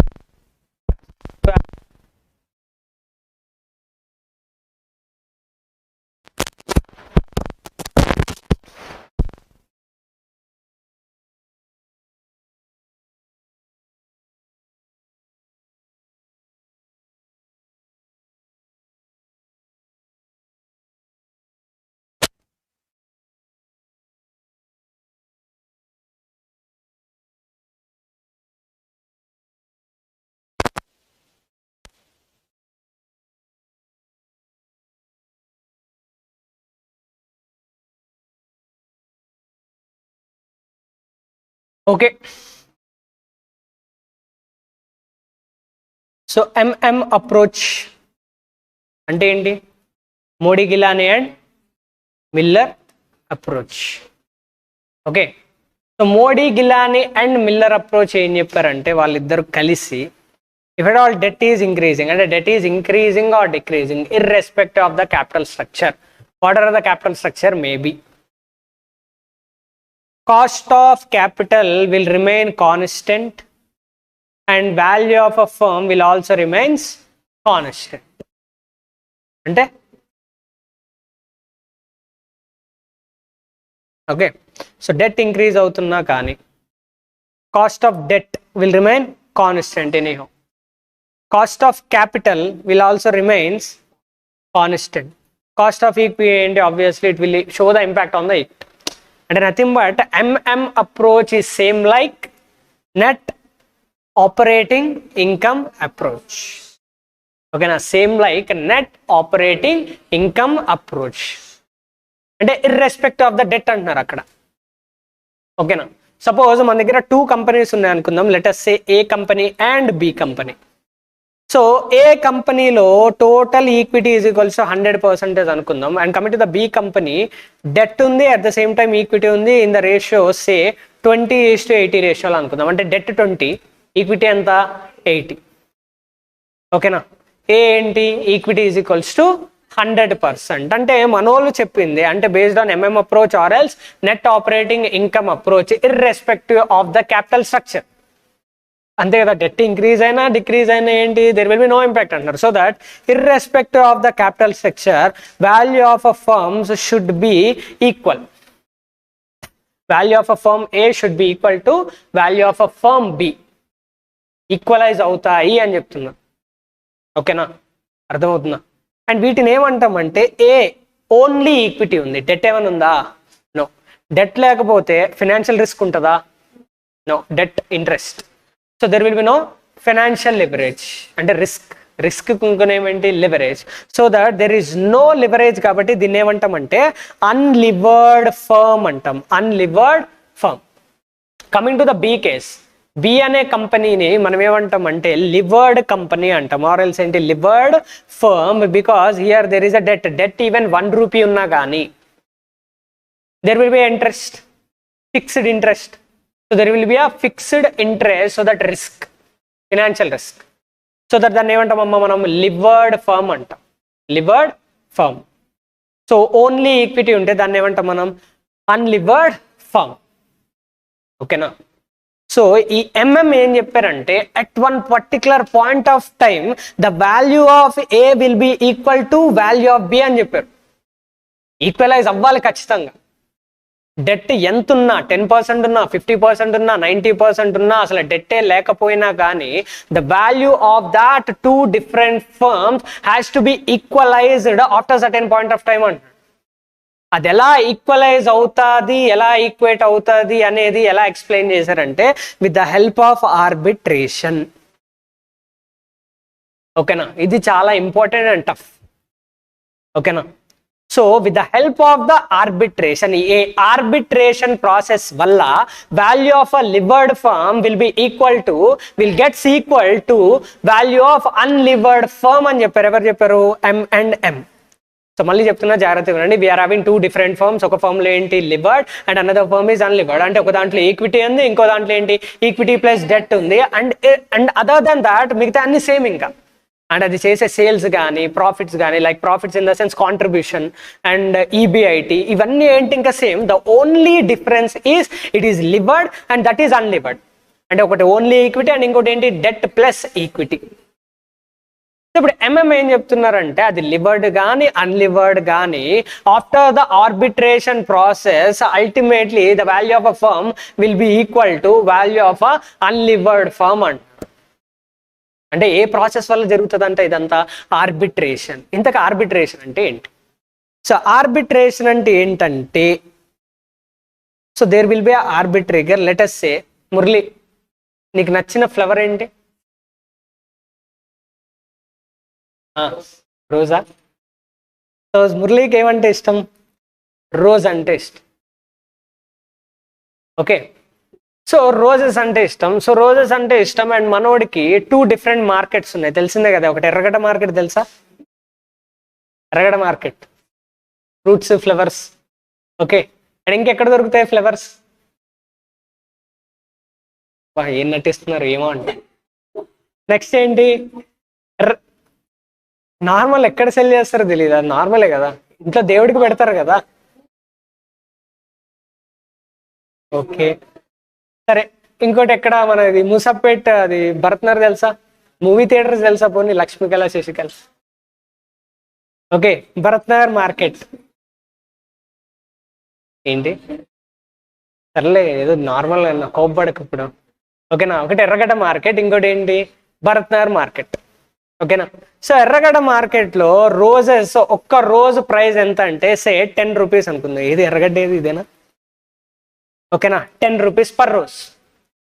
మూసాపేట దగ్గర ఎంత ఎంత కనిపిస్తుంది అంటే 15 రూపీస్. ఓకేనా, మూసాపేటలో ఎంత? ఒక రోజుకి 15 రూపీస్. ఇప్పుడు మీరే గనక మురళీ పాయింట్ ఆఫ్ వ్యూలో ఉంటే ఏం చేస్తారు చెప్పండి? అర్జెంటుగా క్లాస్ అయిపోయినట్టు ఎర్రగడ్డ వెళ్తారు. ఎర్రగడ్డలు ఏం చేస్తారు? రోజెస్, బంచ్ ఆఫ్ రోజెస్ ఏం చేస్తారు? 10 రూపీస్కి పర్చేస్ చేసి, 10 రూపీస్కి ఏంటి పర్చేజ్ చేసి 15 రూపీస్కి ఏం చేస్తారు? సేల్ చేస్తారు. 15 రూపీస్కి ఏం చేస్తారు? సేల్ చేస్తారు. సో 5 రూపీస్ వస్తాయి ఈచ్ రోజుకి, పాకెట్లో పెట్టుకుని వచ్చేస్తారు. సో దీన్ని ఏమంటామంటే ఆర్బిట్రేషన్. అంతకుమించి ఏమంటాం దీన్ని? ఆర్బిట్రేషన్. సో ఆర్బిట్రేషన్, ఈ మొత్తం ఆర్బిట్రేషన్ చేసాం కదా, సో మనల్ని ఏమంటాం అంటే ఆర్బిట్రేగర్ అంటారు. ఆర్బిట్రేగర్.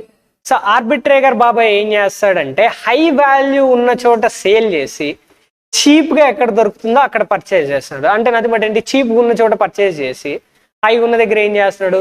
సేల్ చేస్తాడు. సో దట్ మీన్ వైల్ ఏమొస్తుంది? ప్రాఫిట్ వస్తుంది.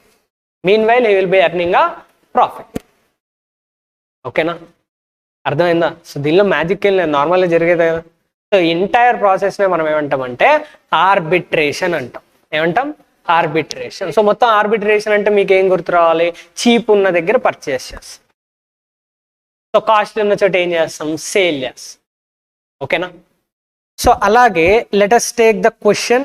సో క్వశ్చన్లో నేను అడుగుతా ఉంటా, మీరు చెప్తా వెళ్ళండి చాలు. So illustration 3, there are 2 companies, N Limited and M Limited, just like 2 markets having same earnings before interest and tax, EBIT 20,000. One thing you have to keep in mind is, so generally irrespective అంటే other than capital structure మిగతా అన్ని same ఉండాలి. EBIT same ఉందా లేదా? Yes. ఎంత? 20,000.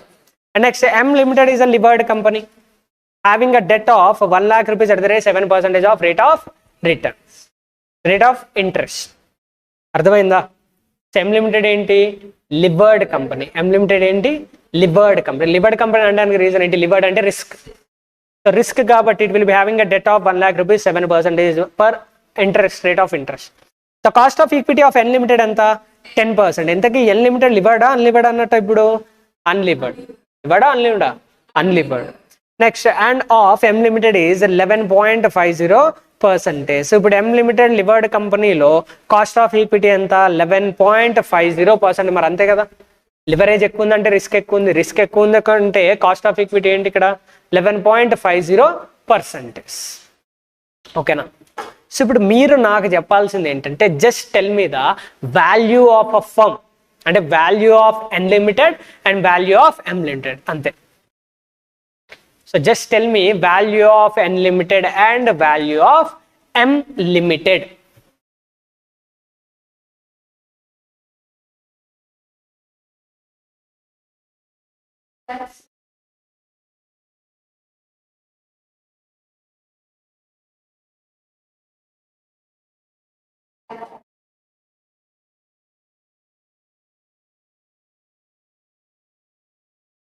మళ్ళా 33 కూడా కాదు,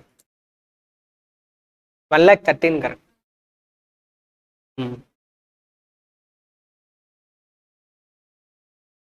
వాల్యూ ఆఫ్ అ ఫర్మ్.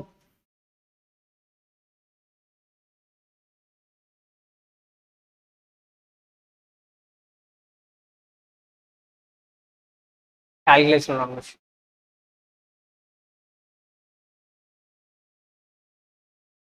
వచ్చిందా? సరే ఒకటే తీసుకుందాం, ఇదంతా ఎందుకు. So illustration 3. So first let us find out the value of M limited N limited. Let us take first unlevered. So value of unlevered firm is equals to, so unlevered firm N limited. So value of unlevered firm. So value of unlevered firm కానీ levered కానీ ఏదైనా కానీ normally మనకు తెలిసింది ఒక formula, మనకు తెలిస్తే కొన్ని ఫార్ములాస్ అవే అప్లై చేద్దాం. సో ఫార్ములా ఏంటి? EBIT divided by K nought. EBIT divided by K not. మరి మనకి ఈబిఐటి తెలుసా ఎంత? 20,000 డివైడెడ్ బై కే నాట్. అంటే ఇప్పుడు cost of capital of N Limited ఇచ్చాడా? Cost of capital of N Limited ఇచ్చాడా?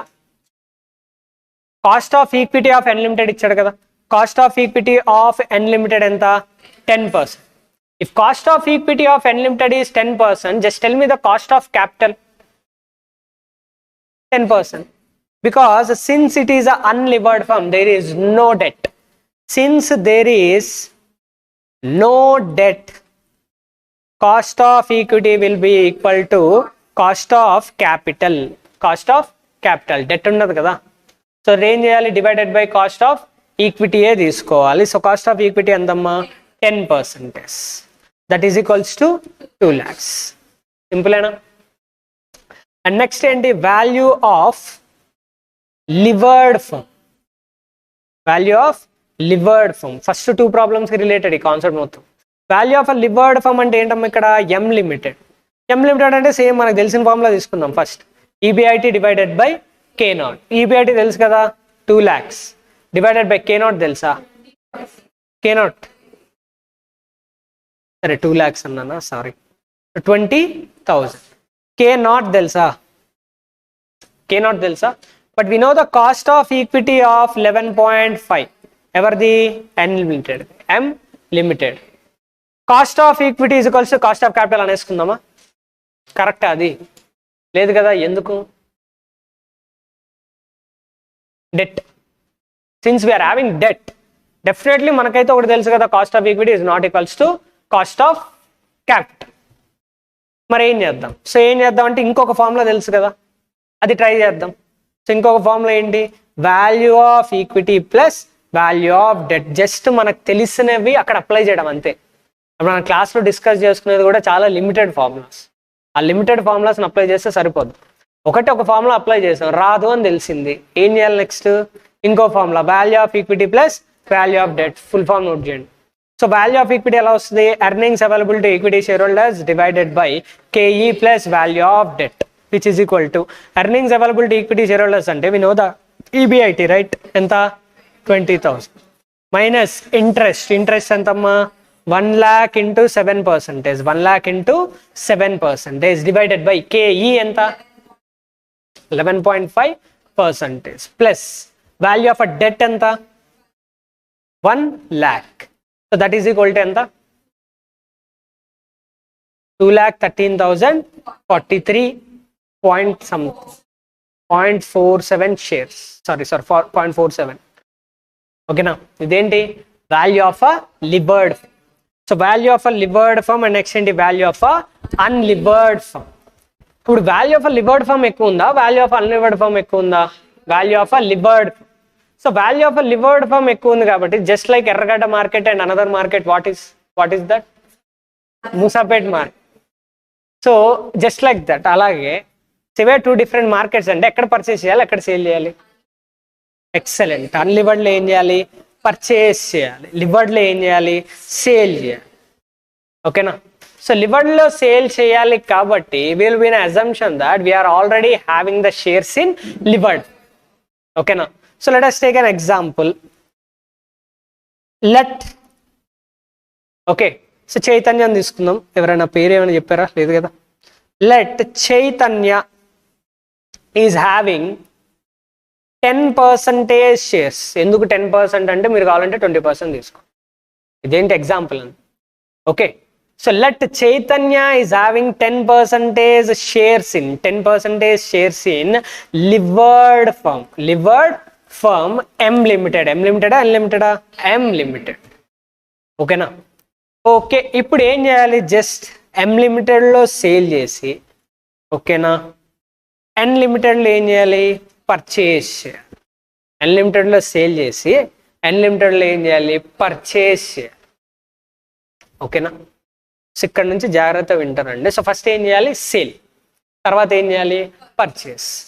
ఈ మీన్ వైల్ మధ్యలో స్టోరీలో మనకేదో ప్రాఫిట్ వస్తుంది, అదే ఆర్బిట్రేజర్ గెయిన్, ఆర్బిట్రేజర్ ప్రాఫిట్, అంతే కదా. సేల్ చేసి పర్చేజ్ చేసి అంతా అడవడి చేసిన తర్వాత లాస్ట్లో we will be left with some profit. ఓకేనా. ఆ ప్రాఫిట్ మనం ఏమంటాం, ఆర్బిట్రేజర్ గెయిన్. ఆర్బిట్రేజర్ గెయిన్. ఇప్పుడు మీరే చెప్పండి, మీరే కనుక ఆర్బిట్రేజర్ అయితే గెయిన్ ఎక్కువ ఉండాలనుకుంటారా, తక్కువ ఉండాలనుకుంటారా, ఎక్కువ, మ్యాక్సిమం. నీకున్న స్థాయి స్తోమతలో ఎంత మ్యాక్సిమం అయితే అంత మ్యాక్సిమం గెయిన్ రావాలనుకుంటారు. అంటే based on your situation, based on your capability. ఓకేనా. So based on your capability, నీకున్న క్యాపబిలిటీలో మళ్ళీ స్ట్రెచ్ చేస్తున్నా, నీకున్న క్యాపబిలిటీలో మ్యాక్సిమం గెయిన్ రావాలనుకుంటా. ఎవరు, చైతన్య. ఓకేనా, అర్థమైందా. సో ఇప్పుడు క్యాపబిలిటీ ఆఫ్ చైతన్య చూద్దాం. సో 10% షేర్స్ ఇన్ లివర్డ్ ఫర్మ్లో ఉన్నాయి. లివర్డ్ ఫర్మా అన్లివర్డ్ ఫర్మా, లివర్డ్. అంటే లివర్డ్ ఫర్మ్ లో ఈక్విటీ ఉంటుంది, అట్ ద సేమ్ టైం ఏంటి, డెట్ కూడా ఉంటుంది. ఓకేనా. సో అది కొంచెం పక్కన పెడితే ఇప్పుడు 10% ఆఫ్ షేర్స్ సేల్ చేద్దాం అనుకుంటున్నామా లేదా, ఎస్. సో సేల్ చేస్తే, ఒకవేళ చైతన్య సేల్ చేస్తే ఎంతకి సేల్ చేస్తాడో చెప్పండి. బాగా చూసి జాగ్రత్తగా ఎంతకి సేల్ చేస్తాడో చెప్పండి.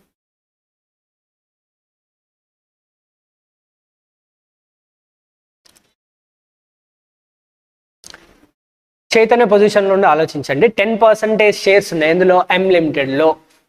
ఆ 10% షేర్స్ ఎంతకి సేల్ చేస్తాడో చెప్పండి.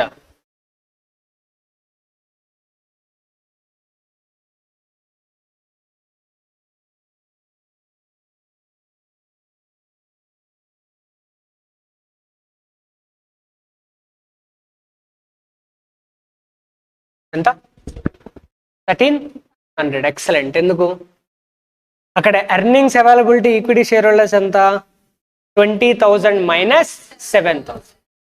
So earnings availability equity share holders మనకి, సో ఇన్ ఎం లిమిటెడ్ కాబట్టి earnings availability equity share holders has to be considered. ఎంత,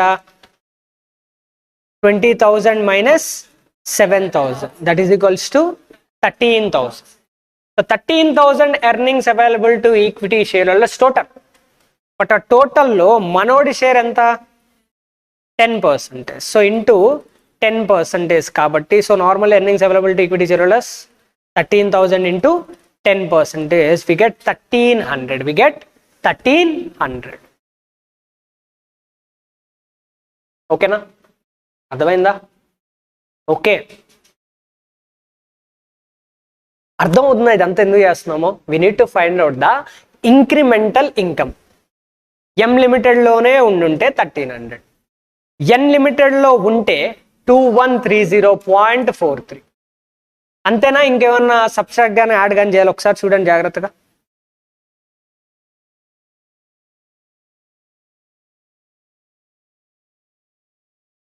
ఎక్సలెంట్. ఏం చేసాం, బారో చేసాం. అంటే నువ్వు ఎన్ లిమిటెడ్లో ఇన్కమ్ నువ్వు ఇన్వెస్ట్ చేస్తే, ఎన్ లిమిటెడ్లో షేర్స్ పర్చేస్ చేస్తే, అదవుతున్నా, ఎన్ లిమిటెడ్లో షేర్స్ పర్చేస్ చేస్తే 2130.43 వచ్చిందని హ్యాపీ అవ్వాల్సిన అవసరం లేదు. బికాజ్ అక్కడ 2130.43 రావడానికి రీజన్ ఏంటి? You have invested 21,304.3. ఆ 21,304.3 ఇన్వెస్ట్ చేయడానికి వన్ ఆఫ్ ద రీజన్స్ ఏంటి అంటే you are borrowing 10,000 rupees. For that borrowings you have to pay the interest. For that borrowings you have to pay the interest. So that interest on borrowings entamma 10,000 into 7%, which is equals to 700, which is equals to 700. Okay na? 700. So 700 కాబట్టి so ఏం చేయాలి? So వస్తున్నాయి కరెక్టే 2130.43, but అది రావాలంటే నువ్వు borrow చేసుకున్న దాని మీద ఇంట్రెస్ట్ పే చేయాలి. ఎంత? 700. ఏది చేయకుండా పద్ధతిగా ఆ పాత దాంట్లోనే ఉండుంటే ఎం లిమిటెడ్లోనే ఉండుంటే ఎంత వచ్చేది? 1300. బట్ ఇంత హడావిడి చేసిన తర్వాత వచ్చిన ఇన్కమ్ ఎంత? 113.43. 130.43 will be the incremental income. Year కా లేకపోతే over a period of periods like incomes అలా వస్తూనే ఉంటుందా? 1 year, 2 years, 3 years? ఓన్లీ 1 yearకేనా మీరు పెట్టే ఇన్వెస్ట్మెంట్? లేదు కదా. ఎం లిమిటెడ్లో ఉండుంటే up to the life time అలా 1300 వచ్చేది. ఎన్ లిమిటెడ్లో వస్తున్నాం కాబట్టి 2130.43 ఇదేంటి? Earnings for one particular period. అలాగే ఫస్ట్ ఇయర్లో you will getting a benefit of 130.43, second ఇయర్లో you will be getting of 130.43, అలాగే థర్డ్ ఇయర్, ఫోర్త్ ఇయర్ అలాగే ఏంటి 130.43 వస్తూనే ఉంటుంది. If at all if there is a growth component, ఆ growth కూడా ఏంటి? యాడ్ అవుతుంది. అర్థమైందా? ఓకేనా? సో క్లారిటీ వచ్చిందా? సో ఇప్పుడు ఈ బారో చేసుకుని ఇంత హడావిడి చేయడానికి రీజన్ ఏంటంటే వన్ థింగ్, మనోడు ఎక్కడ ఇన్వెస్ట్ చేశాడు? లివర్డ్ ఫామ్. సో లివర్డ్ ఫామ్ లో ఇన్వెస్ట్ చేశాడు, అన్లివర్డ్ ఫామ్ లో ఇన్వెస్ట్ చేయాలి. ఎక్కడ ఇన్వెస్ట్ చేశాడు? లివర్డ్ ఫామ్ లో. అంటే లివర్డ్ ఫామ్ లో డెట్ ఉంటుంది, రిస్క్ ఉంటుంది అని తెలుసుండి కూడా ఇన్వెస్ట్ చేశాడు. Because he is having a capability of assuming that debt. Total 1 lakh అంటే 1 lakh ఏంటి? మొత్తం కంపెనీది. మనోడి క్యాపబిలిటీ ఏంటి? అందులో only 10%. So that he is having a capability of borrowing the 10,000 rupees. సో 10,000 రూపీస్ బారో చేయడం వల్ల మనోడికి అయిన ఎక్స్పెన్స్ ఎంత అంటే 7% ఆన్ 10,000. 7% ఆన్ 10,000. బట్ మనోడు రిస్క్ తీసుకుని బారో చేశాడు కాబట్టి దాని మీద ఎంత పర్సంటేజ్ వస్తుందమ్మా? 20,000 divided by 2 lakhs, which is equals to 10%. అంటే నువ్వు రిస్క్ తీసుకున్నావు. రిస్క్ తీసుకుని 7%కి 10,000 బారో చేయడం వల్ల so in unlimited you are getting 10% in the form of cost of equity. Cost of equity. అందుకు ప్రాఫిట్ వస్తుంది మనోడికి. అర్థమైందా? ఓకేనా? ఓకే. సో ఇక్కడ మొత్తం దాంట్లో మనకు డౌట్ ఎక్కడ వస్తుందంటే ఓన్లీ బారోయింగ్ అంతే. ఓన్లీ ఈ బారోయింగ్ ఎలా చేసామనేది అర్థం కాదు. ఎందుకంటే లేకపోతే సింపుల్గానే ఉంటుంది. ఏం చేస్తాం? 1130.4.3 వచ్చినాయి, సేల్ చేసాం, వచ్చినాయి. వాటిని ఏం చేస్తాం? ఇన్వెస్ట్ చేస్తాం. ఓకేనా? వాటిని ఏం చేస్తాం? ఇన్వెస్ట్ చేస్తాం. బట్ అక్కడ ప్రాఫిట్ వస్తుందా అంటే there may get a profit or else ఏంటి? లాస్. మ్యాక్సిమం కేసెస్లో లాస్ వస్తుంది. ఓకేనా? సో కాబట్టి మనోడు తెలివిగా ఏం చేస్తున్నాడు? He is a capability of drawing the debt and he know that debt is cheaper than equity. Debt is cheaper than equity. So is having a capability of raising the debt కాబట్టి మనోడు ఏం చేస్తాడు? సరదాగా డెట్ ని borrow చేస్తాడు, 7% pay చేస్తాడు. తీసుకెళ్ళి amount ఎక్కడ ఇన్వెస్ట్ చేశాడు? అన్లిమిటెడ్ లో ఇన్వెస్ట్ చేశాడు. ఎంత వస్తుంది? 10% వస్తుంది. చీప్ దాని దగ్గర రైజ్ చేశాడు, కాస్ట్ దగ్గర ఏంటి ఇన్వెస్ట్ చేశాడు 10%. అర్థమవుతుందా? ఓకేనా? ఎందుకు ఇన్వెస్ట్ చేయాలి సార్? ఖచ్చితంగా ఎందుకు ఇన్వెస్ట్ చేయాలి అంటున్నారు అంటే స్టార్టింగ్ లో చెప్పాము. ఇక్కడ ఏంటి? Arbitrator he wants to gain the maximum gain with his complete capabilities. Maximum capabilities use చేసుకుని మాక్సిమం ప్రాఫిట్ గెయిన్ చేయాలి. కాబట్టి మనమే ఏం చేయాలి? ఐడెంటిఫై చేయాలి. ఇప్పుడు చైతన్యకి ఏం చెప్తాం? నువ్వు ఓన్లీ సేల్ చేయడం కాదు, నువ్వేంటి? లివర్డ్ ఫండ్ కాబట్టి you are having a capability of raising the debt కాబట్టి వెళ్ళి డెట్ తీసుకో, చీపర్గా దొరుకుతుంది. సో 7%కి డెట్ తీసుకుని 10%కి ఇన్వెస్ట్ చేయ ఎక్కడ? అన్లిమిటెడ్ అని చెప్తాం. ఎవరికి? చైతన్య. అర్థమైందా? హోల్ ప్రాసెస్ని ఏమంటాం మనం? ఆర్బిట్రేషన్ అంటాం. హోల్ ప్రాసెస్ని ఏమంటాం? ఆర్బిట్రేషన్. ఓకేనా? ఆర్బిట్రేషన్లో స్టెప్ బై స్టెప్ ఏం చేసాం ఒక్కసారి విజువలైజ్ చేసుకోండి. First we are having 2 firms. Step by step. బట్టి కొట్టద్దు, దేన్ని బట్టి కొట్టద్దు. ఫస్ట్ ఏంటి? 2 firms. ఆ 2 ఫర్మ్స్లో ఆర్బిట్రేషన్ అని గుర్తు రాగానే, అక్కడ కనిపించగానే ఆర్బిట్రేషన్ అనగానే మార్కెట్స్ గుర్తు రావాలి. ఎర్రగడ్డ మార్కెట్, ఇంకోటి ఏంటి, మూసాపేట ఆనందండి, భరత్నగర్ మార్కెట్. సో మార్కెట్స్ గుర్తు రాగానే మీకు స్ట్రైక్ అవ్వాల్సింది ఏంటంటే హయ్యర్ వాల్యూ దగ్గర సేలా పర్చేజా, సేల్. లోవర్ వాల్యూ దగ్గర purchase. So higher value lower value అంటున్నాం కాబట్టి ఇక్కడ we have to find out the value of a firm and strike అవ్వాలి. సో దట్ ఫస్ట్ స్టెప్లో we will be finding the value of the firms. So value of the firms find out చేసుకున్న తర్వాత తెలిసింది మనకేం తెలిసింది, N limited 2 lakhs and M limited ఎంత 2,13,043.47. ఓకేనా, అర్థమైందా? ఓకే, ఇప్పుడు ఏంటి, మనకి ఎం లిమిటెడ్ వాల్యూ ఎక్కువ ఉంది కాబట్టి అక్కడ సేల్ చేసి ఎన్ లిమిటెడ్లో ఏం చేయాలి, పర్చేస్. మరి సేల్ చేయాలంటే నీ దగ్గర షేర్స్ ఉండాలి కదా. సో షేర్స్ ఉండాలి కాబట్టి we have taken an assumption. ఓకేనా, ఒకవేళ 20% తీసుకుంటే ఆన్సర్ డబుల్ వచ్చేది, 30% తీసుకుంటే ఏంటి, ప్రాఫిట్ ట్రిపుల్ వచ్చేది, అంతే, అంతకు మించి ఏం లేదు. సో 10% తీసుకున్నాం కాబట్టి 10% షేర్స్ని ఏం చేసాం, సేల్ చేసాం. మరి సేల్ ప్రైస్ ఎలా సార్, వాల్యూ ఆఫ్ ఈక్విటీ తెలుసు కదా.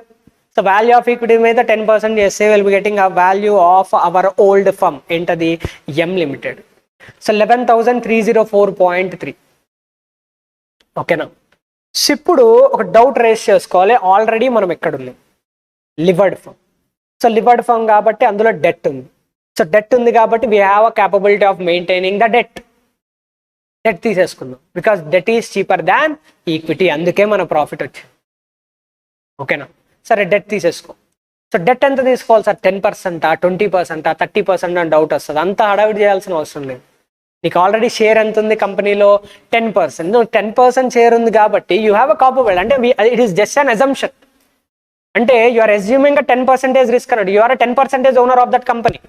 అంటే 1 lakh కంపెనీ డెట్ తీసుకుంది కదా, అది డెట్ 1 lakh కంపెనీ తీసుకున్నాడు కాదు, ఓనర్ తీసుకున్నట్టు. ఆ ఓనర్లో 10% ఓనర్ ఎవరు, చైతన్య. సో డెట్ 10%, బికాజ్ ఎప్పుడైతే నువ్వు ఎన్ లిమిటెడ్ నుంచి రిలీవ్ అవుతావో డెట్కి దీనికి సంబంధమే ఉండదు. సో దట్ ఇప్పుడు ఏంటి, నువ్వు you can take the risk. ఎంత, 10,000 మీద, ఎంతకి, 7%కి. 7% అని ఎలా తెలిసింది సార్ అంటే, అక్కడ బారోయింగ్స్ కంపెనీ 7%కి చేసినప్పుడు మనం కూడా ఎంతకు చేసుకుంటాం, 7%. అక్కడ 7% దొరుకుతుంది కదా, మనకు తెలుస్తుంది కదా. కంపెనీ ఎక్కడ తెచ్చుకుంటుందో అక్కడికి వెళ్ళి తెచ్చుకుంటాం, అర్థమవుతుందా?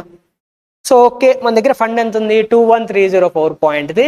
ఆ 21,304.3 తీసుకెళ్ళి ఏం చేస్తాం, purchase the unlimited shares value with value of value, ఇది 21,304.3. నెంబర్ ఆఫ్ షేర్స్తో పని లేదు మనకి, టోటల్ వాల్యూ.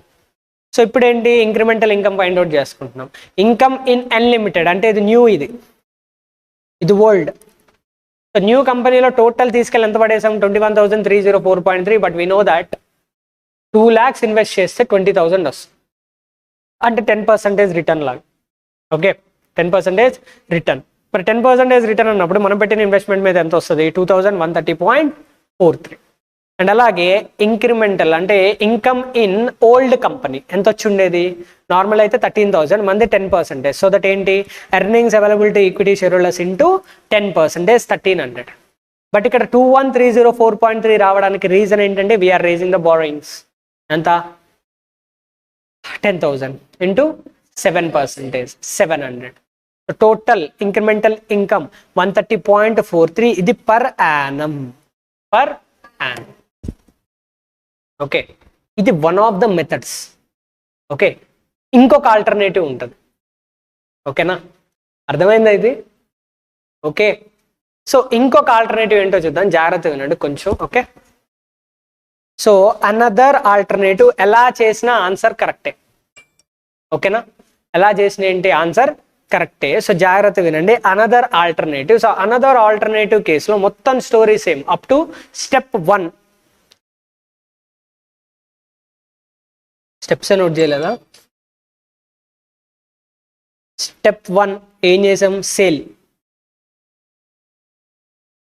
ఓకేనా, సో స్టెప్ 2 ఏం చేసాం, పర్చేస్.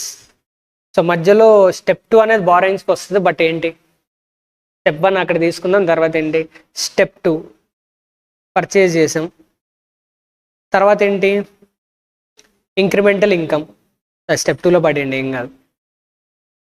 ఓకే, సో ఆల్టర్నేటివ్ కేసులో స్టెప్ 1 సేమ్. ఓకేనా, step 1 up to borrowing same to same. Okay, so step 1లో ఏమవుతుందాం ఇక్కడ ఓవరాల్గా? సో సేమ్ 10% ఉన్నాయి అనుకుందాం. సో 10% ఉంటే సేమ్ 1,13,043.47 టోటల్ వాల్యూ. దానిలో వాల్యూ మనోడు వాల్యూ ఎంత 11,304. దాన్ని సేల్ చేశాడు, తర్వాత బారో చేశాడు. బారో చేస్తే ఎంత ఉంది టోటల్ ఫండ్? 21,304.3. ఓకేనా? అంటే directly I will write here as total available fund for investment in what? Unlimited. Excellent. ఉన్నారా క్లాస్లోనే? అన్లిమిటెడ్ ఎంత ఉంది ఫండ్? 21,304.3. ఓకేనా? అర్థమవుతుందా? తర్వాత ఉంది కదా ఫండ్. ఈ ఫండ్ని తీసుకెళ్ళి ఏం చేయాలి? యూ హ్యావ్ టు పర్చేస్, అంతే కదా. స్టెప్ 2లో ఏం చేస్తున్నాం? Purchase the shares of unlimited and limited. But ఎంత పర్చేస్ చెయ్యాలి అనేది మనం ఫైండ్ అవుట్ చేసుకోవాలి. Because total value first alternative ఏం చేసాం? టోటల్ వాల్యూ ఆఫ్ 21,304.3 మొత్తం ఉన్న ఫండ్ అంతా తీసుకెళ్ళి ఎక్కడ ఇన్వెస్ట్ చేసాం? అన్లిమిటెడ్లో ఇన్వెస్ట్ చేసాం. బట్ ఇక్కడ ఇలా చెయ్యం. మరి ఏం చేస్తాం? సో ఏం చేస్తామంటే let us see particulars and amount. So particulars and అమౌంట్లో మనం చూసుకునేది ఏంటంటే, సో ఇప్పుడు మీరే కనుక చైతన్య పాయింట్ ఆఫ్ వ్యూలో ఉండి ఆలోచిస్తే, అన్లిమిటెడ్లో ఇన్వెస్ట్ చేయడం వల్ల మినిమం ఇన్కమ్ ఎంత రావాలనుకుంటారు? మినిమం ఎంత వస్తే సాటిస్ఫై అవుతారు? అన్లిమిటెడ్లో ఉండడం వల్ల. ఓకే, ఎక్కడి నుంచి అక్కడ స్విచ్ అయ్యారు? Unlimited to unlimited. సో అన్లిమిటెడ్లోకి స్విచ్ అయ్యారు కాబట్టి మినిమం ఎంత ఇన్కమ్ వస్తే చాలరా బాబు అనుకుంటారు? 2,000. ఎక్కడి నుంచి అక్కడ స్విచ్ అవుతున్నారు చెప్పండి? Unlimited to unlimited. ఓకేనా? అన్లిమిటెడ్ నుంచి ఎక్కడికి? అన్లిమిటెడ్. సో అన్లిమిటెడ్లోకి వస్తున్నారు కాబట్టి కరెక్టేనా? Okay, so unlimited to unlimited. So అన్లిమిటెడ్లోకి స్విచ్ అవుతున్నారు కాబట్టి మినిమం ఇన్కమ్ ఎంత ఎక్స్పెక్ట్ చేస్తారో చెప్పండి? 13. సరే, ఎగ్జాంపుల్కి ప్రాక్టీస్ జాబ్ చేస్తే ఎంత ఇన్కమ్ వస్తుందంటే 1 lakh. ప్రాక్టీస్లోకి స్విచ్ అవుతున్నారు. మినిమం ఎంత ఇన్కమ్ ఎంత ఎక్స్పెక్ట్ చేస్తారు? 1 lakh. మరి అన్లిమిటెడ్లో ఇన్కమ్ ఎంత వస్తుంది మనకి? అన్లిమిటెడ్లో ఎంత వస్తుంది? 1,300. ఓల్డ్ దాంట్లో మనకి 1,300 వస్తుంది కాబట్టి minimum expected return in unlimited, minimum expected return in unlimited ఎంతో చెప్పండి? ఎంత? 1,300. అర్థమైందా? చెప్తా, అన్నీ చెప్తా. నార్మల్గా ఇన్కమ్ మీ పాకెట్లోకి ఎంత రావాలో అది చెప్పండి. ఓకే, ఈ లైక్ ఇవన్నీ పక్కన పెట్టండి. ఈ డిబెంచర్స్ తీసుకుంటున్నామా, డెట్ తీసుకుంటున్నామా, ఇవన్నీ పక్కన పెడితే అన్లిమిటెడ్లో ఉన్నప్పుడు మీ పాకెట్లోకి ఎంత వచ్చేది? 13. మరి అన్లిమిటెడ్లోకి స్విచ్ అయినప్పుడు ఎంత రావాలనుకుంటారు పాకెట్లోకి? 1300. ఓకేనా? So minimum expected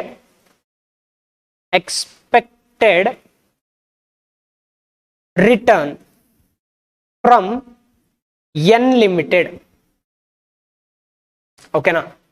so unlimited is equals ఎంత అవ్వాలనుకుంటాం? 1,300. ఓకేనా? బట్ ఇది స్టార్టింగ్లో కాదు, లాస్ట్లో రాస్తాం. అంటే ultimately you have to get this answer. ఓకేనా? So ultimately income from switching to unlimited అనా? ఓకే, అల్టిమేట్లీ మీ పాకెట్లోకి ఎంత రావాలనుకుంటారు? 1300. ఎంత రావాలనుకుంటారు? 1300. ఇక్కడ వరకు ఓకేనా? బట్ 1300 రావాలి అంటే నువ్వు షేర్స్లో ఇన్వెస్ట్ చేయాల్సింది 1300 ఇన్కమ్ రావడానికి మాత్రమే నువ్వు ఇన్వెస్ట్ చేయవు. బికాజ్ నువ్వు ఎంత బారో చేసావు అక్కడ? సంథింగ్ ఏదో బారో చేసావు. So that interest paid. Okay, interest paid ఎంత? 10,000 into 7% which is equals to 700. అంటే అల్టిమేట్లీ ఎన్ లిమిటెడ్ దగ్గర నుంచి, ఎక్కడి దగ్గర నుంచి, ఎన్ లిమిటెడ్ దగ్గర నుంచి నువ్వు రావాలనుకునే ఇన్కమ్ ఎంత అంటే 1300 ప్లస్ 700 అంటే 2000 income has to be received. Income has to be received from N limited. ఇప్పుడు చెప్తున్నా, జాగ్రత్త వినండి, ఇప్పుడు అర్థమైపోతుంది.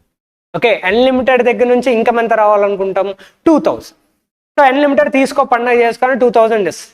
ఆ 2000 వచ్చిన దాంట్లో 700 ఎవరికి పే చేస్తాం, 700 ఇంట్రెస్ట్. సో ఇంట్రెస్ట్ 700 పే చేసిన తర్వాత లాస్ట్లో ఏం మిగులుతుంది మనకి, ఇన్కమ్.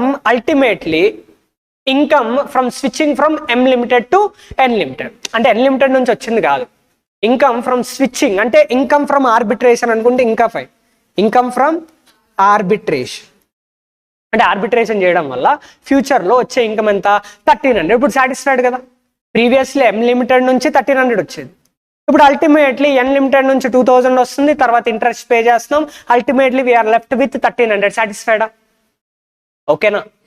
ఇప్పుడు ఈ 2000 ఇన్కమ్ రావాలి అంటే ఎం లిమిటెడ్లో ఎంత వాల్యూ ఆఫ్ షేర్స్ పర్చేస్ చేయాలి చెప్పండి. టు రిసీవ్ 2000 ఇన్కమ్ అంటే ఎర్నింగ్స్ ఫ్రమ్ ఎవరి దగ్గర నుంచి, ఎవరి దగ్గర నుంచి, అన్లిమిటెడ్. ఉన్నారు అందరు ఇక్కడే, అన్లిమిటెడ్. అన్లిమిటెడ్ దగ్గర నుంచి 2000 రూపీస్ రిసీవ్ చేసుకోవాలి ఇన్కమ్ అంటే వాల్యూ ఆఫ్ ఆ ఇన్వెస్ట్మెంట్ ఎంత ఉండాలో చెప్పండి. ఎక్సలెంట్. ఎంత, 20,000. ఇది చెప్పారండి, ఇంక తిరిగిలేనట్టు. ఎంత, 20,000. ఓకేనా? బికాజ్ మనకు తెలుసు, మనకేం తెలుసు, రివర్స్లో వస్తున్నాం, మొత్తం మీరు అబ్జర్వ్ చేస్తే మొత్తం రివర్స్ క్యాల్కులేషన్. సో మనకేం తెలుసు, 2 lakhs రూపీస్ ఇన్వెస్ట్మెంట్ అయితే, N limited capability 2 lakhs rupees investment అయితే it will be getting 20,000. It will be getting 20,000. Okay, ఇప్పుడు మనకు కావాల్సింది ఎంత, అంత వద్దు మనకి, మనకు ఎంత కావాలి, జస్ట్ 2000. సో 2000 అంటే you have to make an investment, just we have to do the cross multiplication. అంటే 2 lakhs into 2000 divided by 20,000 which is equals ఎంత చేయాలమ్మా, 20,000. ఓకేనా? అంటే ఇన్వెస్ట్మెంట్ ఇన్, ఇది రాయకపోయినా పర్లేదు, investment in unlimited of 20,000 gives us 2000. ఓకేనా? అంటే నువ్వు ఎంత ఇన్వెస్ట్ చేస్తున్నావు, ఓన్లీ 20,000. ఎంత ఇన్వెస్ట్ చేస్తున్నావు, 20,000. నువ్వు అన్లిమిటెడ్లో పర్చేస్ చేసే వాల్యూ ఎంత, ఓన్లీ 20,000. బట్ నీ చేతిలో ఎంత ఉంది, ఎక్సలెంట్. ఎంత, 21,304.3. So that profit from arbitration is equal to 21,304 minus 20,000, that is equals to 1,304. ఓకేనా? ఈ రోజు నీ దగ్గర 21,304 ఉంటే, ఒకసారి స్టోరీ చూడండి, 21,304 ఉంటే దానిలో 1,304 పాకెట్లో పెట్టేసుకుని అది మన ప్రాఫిట్. 20,000 ఏం చేస్తాం, అన్లిమిటెడ్లో ఇన్వెస్ట్ చేస్తాం. 20,000 అన్లిమిటెడ్లో ఇన్వెస్ట్ చేస్తే పండగ చేసుకోమని వాడు ఎర్నింగ్స్ ఎంత ఇస్తాడు, 2,000 ఇస్తాం. 2,000 వచ్చిన ఎర్నింగ్స్లో ఇంట్రెస్ట్ ఎంత పే చేస్తాం, 700 పే చేస్తాం. పే చేస్తే we will be left with 1,300 income. ఓకేనా? ఈ 1,300 ఏంటి, ఎవ్రీ ఇయర్. ఓల్డ్ అన్లిమిటెడ్లో కూడా ఎంత వచ్చింది నీకు, 1,300. ఎంత వచ్చేది, 1,300 సాటిస్ఫై. మరి అదేంటి సార్, ప్రాఫిట్స్ ఏం రాలేదు కదా. సరే, 130.43, ఇక్కడ ఎంత, 13,043. Because this 13,043 is single time payment. Single time, only 1 day. ఈ రోజు ఉంది కదా 21,304లో 1304 ఈ రోజు మాత్రమే పాకెట్లో పెట్టుకున్నా, 20,000 ఇన్వెస్ట్ చేసేసా. But coming to the first case ఏంటి, 13,043 అడిషనల్ ఇన్కమ్ ఫస్ట్ ఇయర్ వస్తుంది, second year, third year, fourth year, up to perpetuity. ఓకేనా? అర్థమైందా? ఓకే, ఇది సెకండ్ ఆల్టర్నేటివ్. ఇది కరెక్టా కాదా కూడా క్రాస్ వెరిఫై చేసుకోవచ్చు. ఎలాగా, 130.43 పర్పెచ్యుటీ డివైడెడ్ బై ఎన్ లిమిటెడ్లో ఎంత పర్సెంటేజ్ అమ్మ వచ్చేది 20,000 divided by 2 lakhs 10%. So divided by 10%, bringing the future value to the present value. But ఇంత అడవడం అవసరం లేదు మనకి. అర్థమైందా? ఓకే, ఫస్ట్ ఆల్టర్నేటివ్కి సెకండ్ ఆల్టర్నేటివ్కి డిఫరెన్స్ ఏంటో చూద్దాం ఇప్పుడు. First ఆల్టర్నేటివ్లో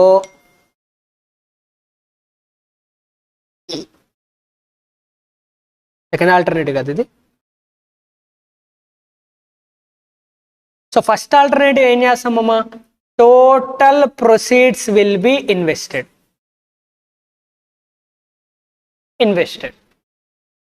okay, so that income ఏమవుతుందమ్మా, ఇంక్రీజ్ అవుతుంది. ఇన్కమ్ ఏమవుతుంది, ఇంక్రీజ్. ఓకేనా? ఇక్కడ ఏం చేస్తాం మనం సెకండ్ కేసులో, ఇన్కమ్ కాన్స్టెంట్. ఇన్కమ్ ఏంటి, కాన్స్టెంట్ ఉంటుంది. బట్ ఇన్వెస్ట్మెంట్ ఏంటి, ఇక్కడ వేరే అవుతుంది. ఇన్వెస్ట్మెంట్ ఏంటి, చేంజ్ అవుతుంది. ఓకేనా? సో ఇన్వెస్ట్మెంట్ చేంజ్ అవడం వల్ల we will receive difference of investments. ఓకేనా? అర్థమైందా? మళ్ళీ చెప్పాలా? అయిపోయిందా? టైం 4 అయిందా?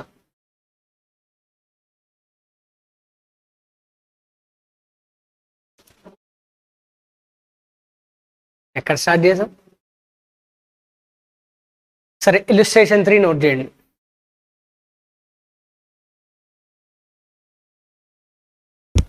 రెండు రాయాలి, నేను చెప్తా స్టెప్ బై స్టెప్ ఏమేమి రాయాలి, కొన్ని ఎడిషన్స్ కూడా చేయాలి చెప్తాను, అక్కడ జాగ్రత్త నోట్ చేస్తాను. లేకపోతే ఇప్పుడే చెప్తాను చూడండి జాగ్రత్తగా. సో ఫస్ట్ ఏం నోట్ చేయాలి, వాల్యూస్. ఓకేనా? So values, value of unlevered firm and value of levered firm, value of unlevered firm and value of levered firm. So find out చేసుకున్న తర్వాత నెక్స్ట్ ఏం చేయాలి, step 1 arbitration process. Arbitration process step 1లో let first sale. So sale చేసిన తర్వాత ఎంత amount వచ్చింది, so ఇంట్స్ amount అయిన తర్వాత we have to borrow the 10%. So we will be left with 21,304.3. So అక్కడ ఏం నోట్ చేస్తారంటే total fund available for investment in unlimited. ఓకేనా? సో ఫస్ట్ ఆల్టర్నేటివ్ ఏం చేస్తాం, టోటల్ ఇంకా పర్చేస్ చేయడం. సో 21,304.3. ఓకేనా? తర్వాత ఇంక్రిమెంటల్ ఇన్కమ్ ఎంత వచ్చిందో తెలియాలి కదా, because investment. So value of investment,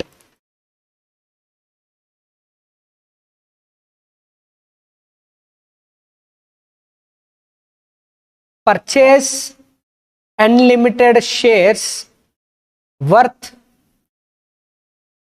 21,304.3 value. ఓకేనా? షేర్స్ అనుకోకూడదు, ఏంటది, వాల్యూ. సో నెక్స్ట్ ఏం చేయాలి, ఇంక్రిమెంటల్ ఇన్కమ్ ఎంతో క్యాల్కులేట్ చేసుకోవాలి. సో ఇంక్రిమెంటల్ ఇన్కమ్ ఏంటమ్మా, income from shares in unlimited ఎంత, 2,130.43. ఓకేనా?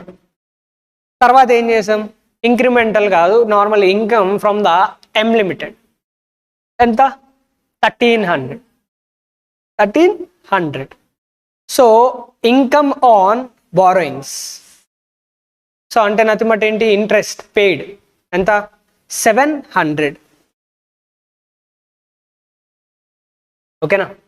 ఇప్పుడు టోటల్ ఎంతమ్మా, incremental income per Yanam 130.43 per annum. ఇక్కడతో ఏంటి, close. Next alternative 2, second alternative. So total available fund ఎంతమ్మా, 21,304.43. ఓకే, బాగానే ఉంది. నెక్స్ట్ స్టెప్ కేసులో ఎంత పర్చేస్ చేయాలో మనకు తెలియదు, అది మొత్తం చేసిన తర్వాత లాస్ట్ వచ్చింది ఎంత, 20,000. ఓకేనా?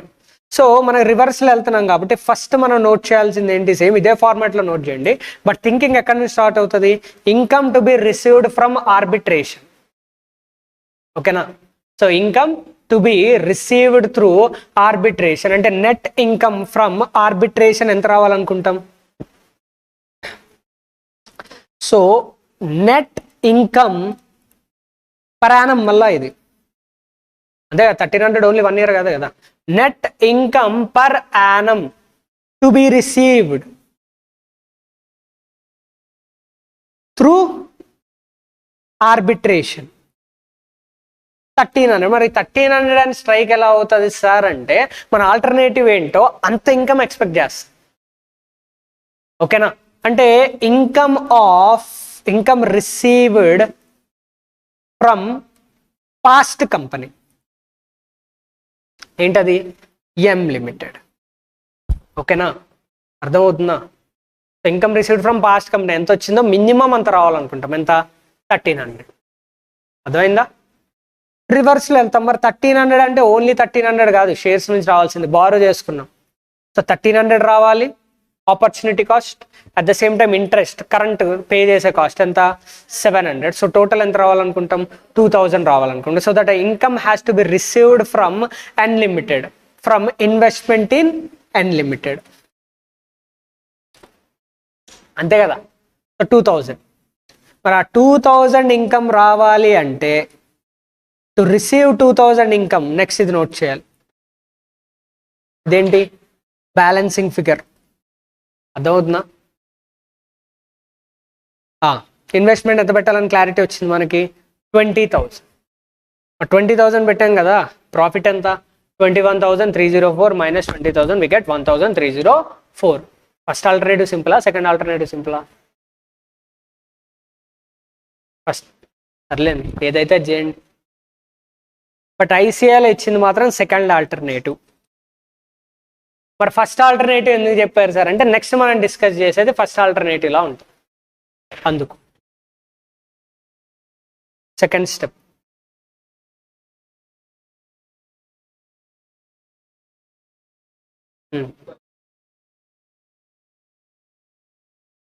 $1,300 ఎలా వచ్చిందన్న?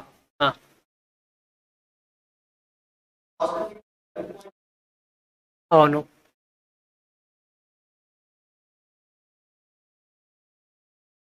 దేనికి?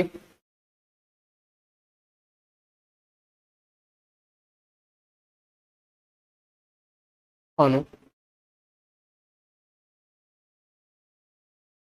Cost of equity, return on equity రెండు సేమ్ కాదు.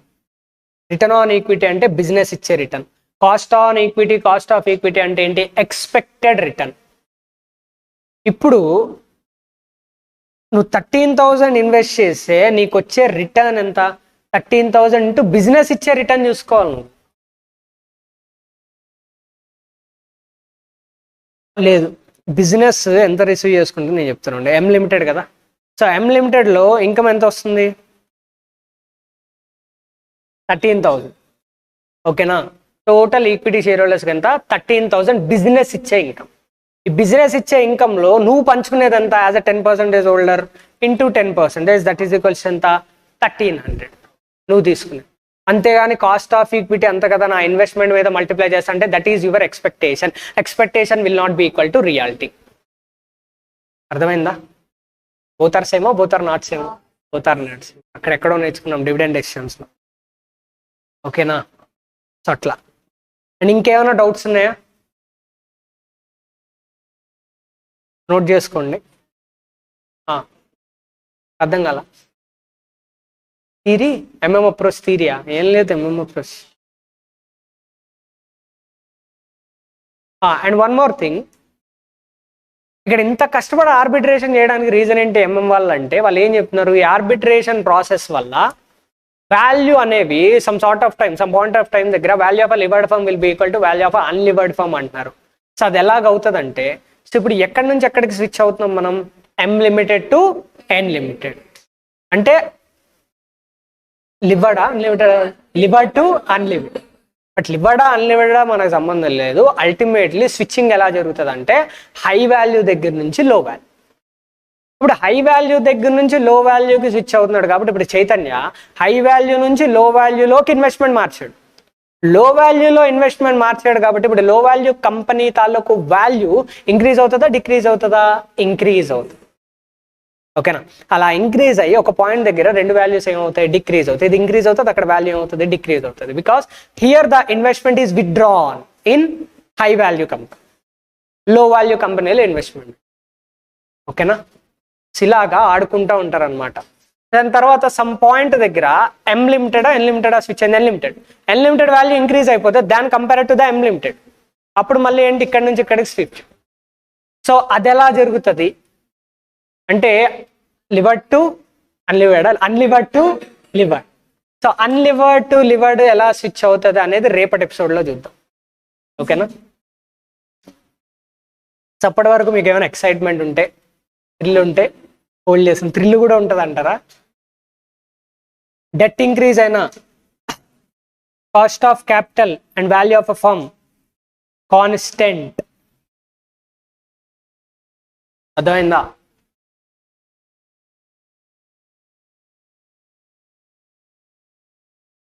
లివరేజెస్ క్లాసెస్కి అందరు వచ్చారా? లివరేజెస్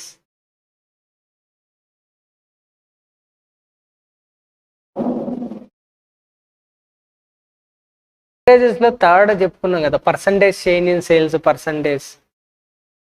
అది ఈ క్లాస్లో నా చెప్పుకుంది, అవి దొరకట్లేదు. సెకండ్ చాప్టర్ నుంచి అక్కడ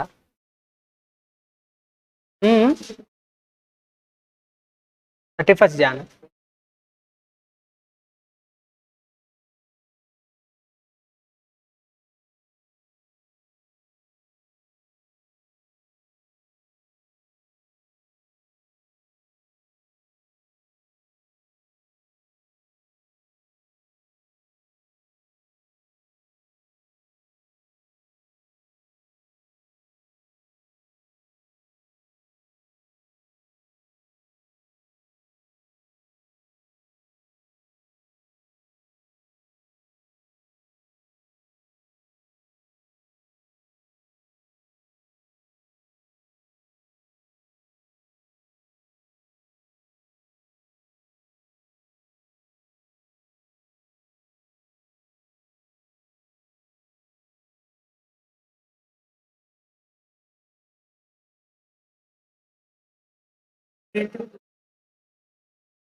Second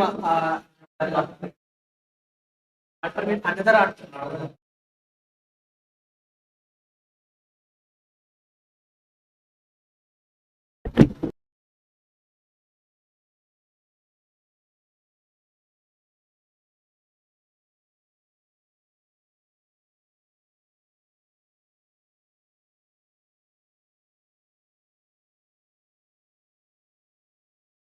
$1,300 per annum we expect this. ఇక్కడ ఇన్కమ్ చేంజ్ అవ్వట్లేదు.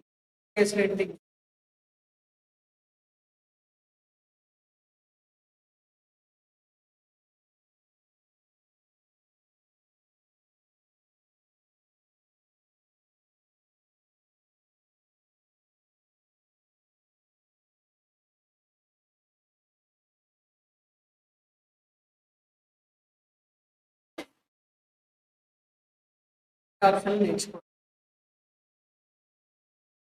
సరే,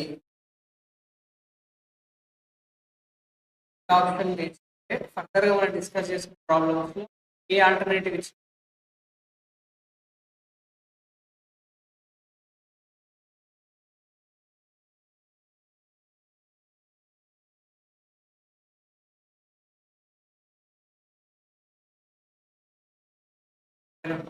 ఆర్బిట్రేషన్ లో two alternatives.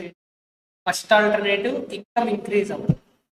Second alternative maintaining the income constant and saving the investment.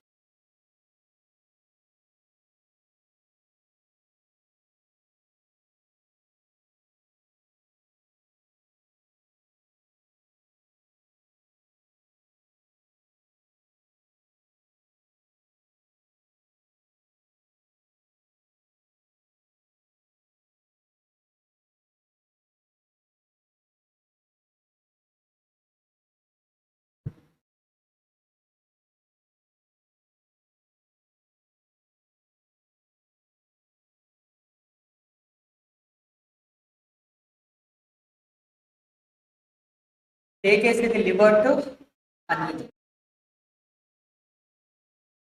Unlivered to దానిలో ట్విస్ట్ ఏంటో చెప్తాం. అన్ని పడుతూ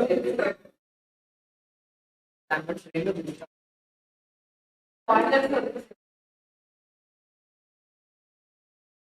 లేదు చేసుకుంటారా అప్పుడే?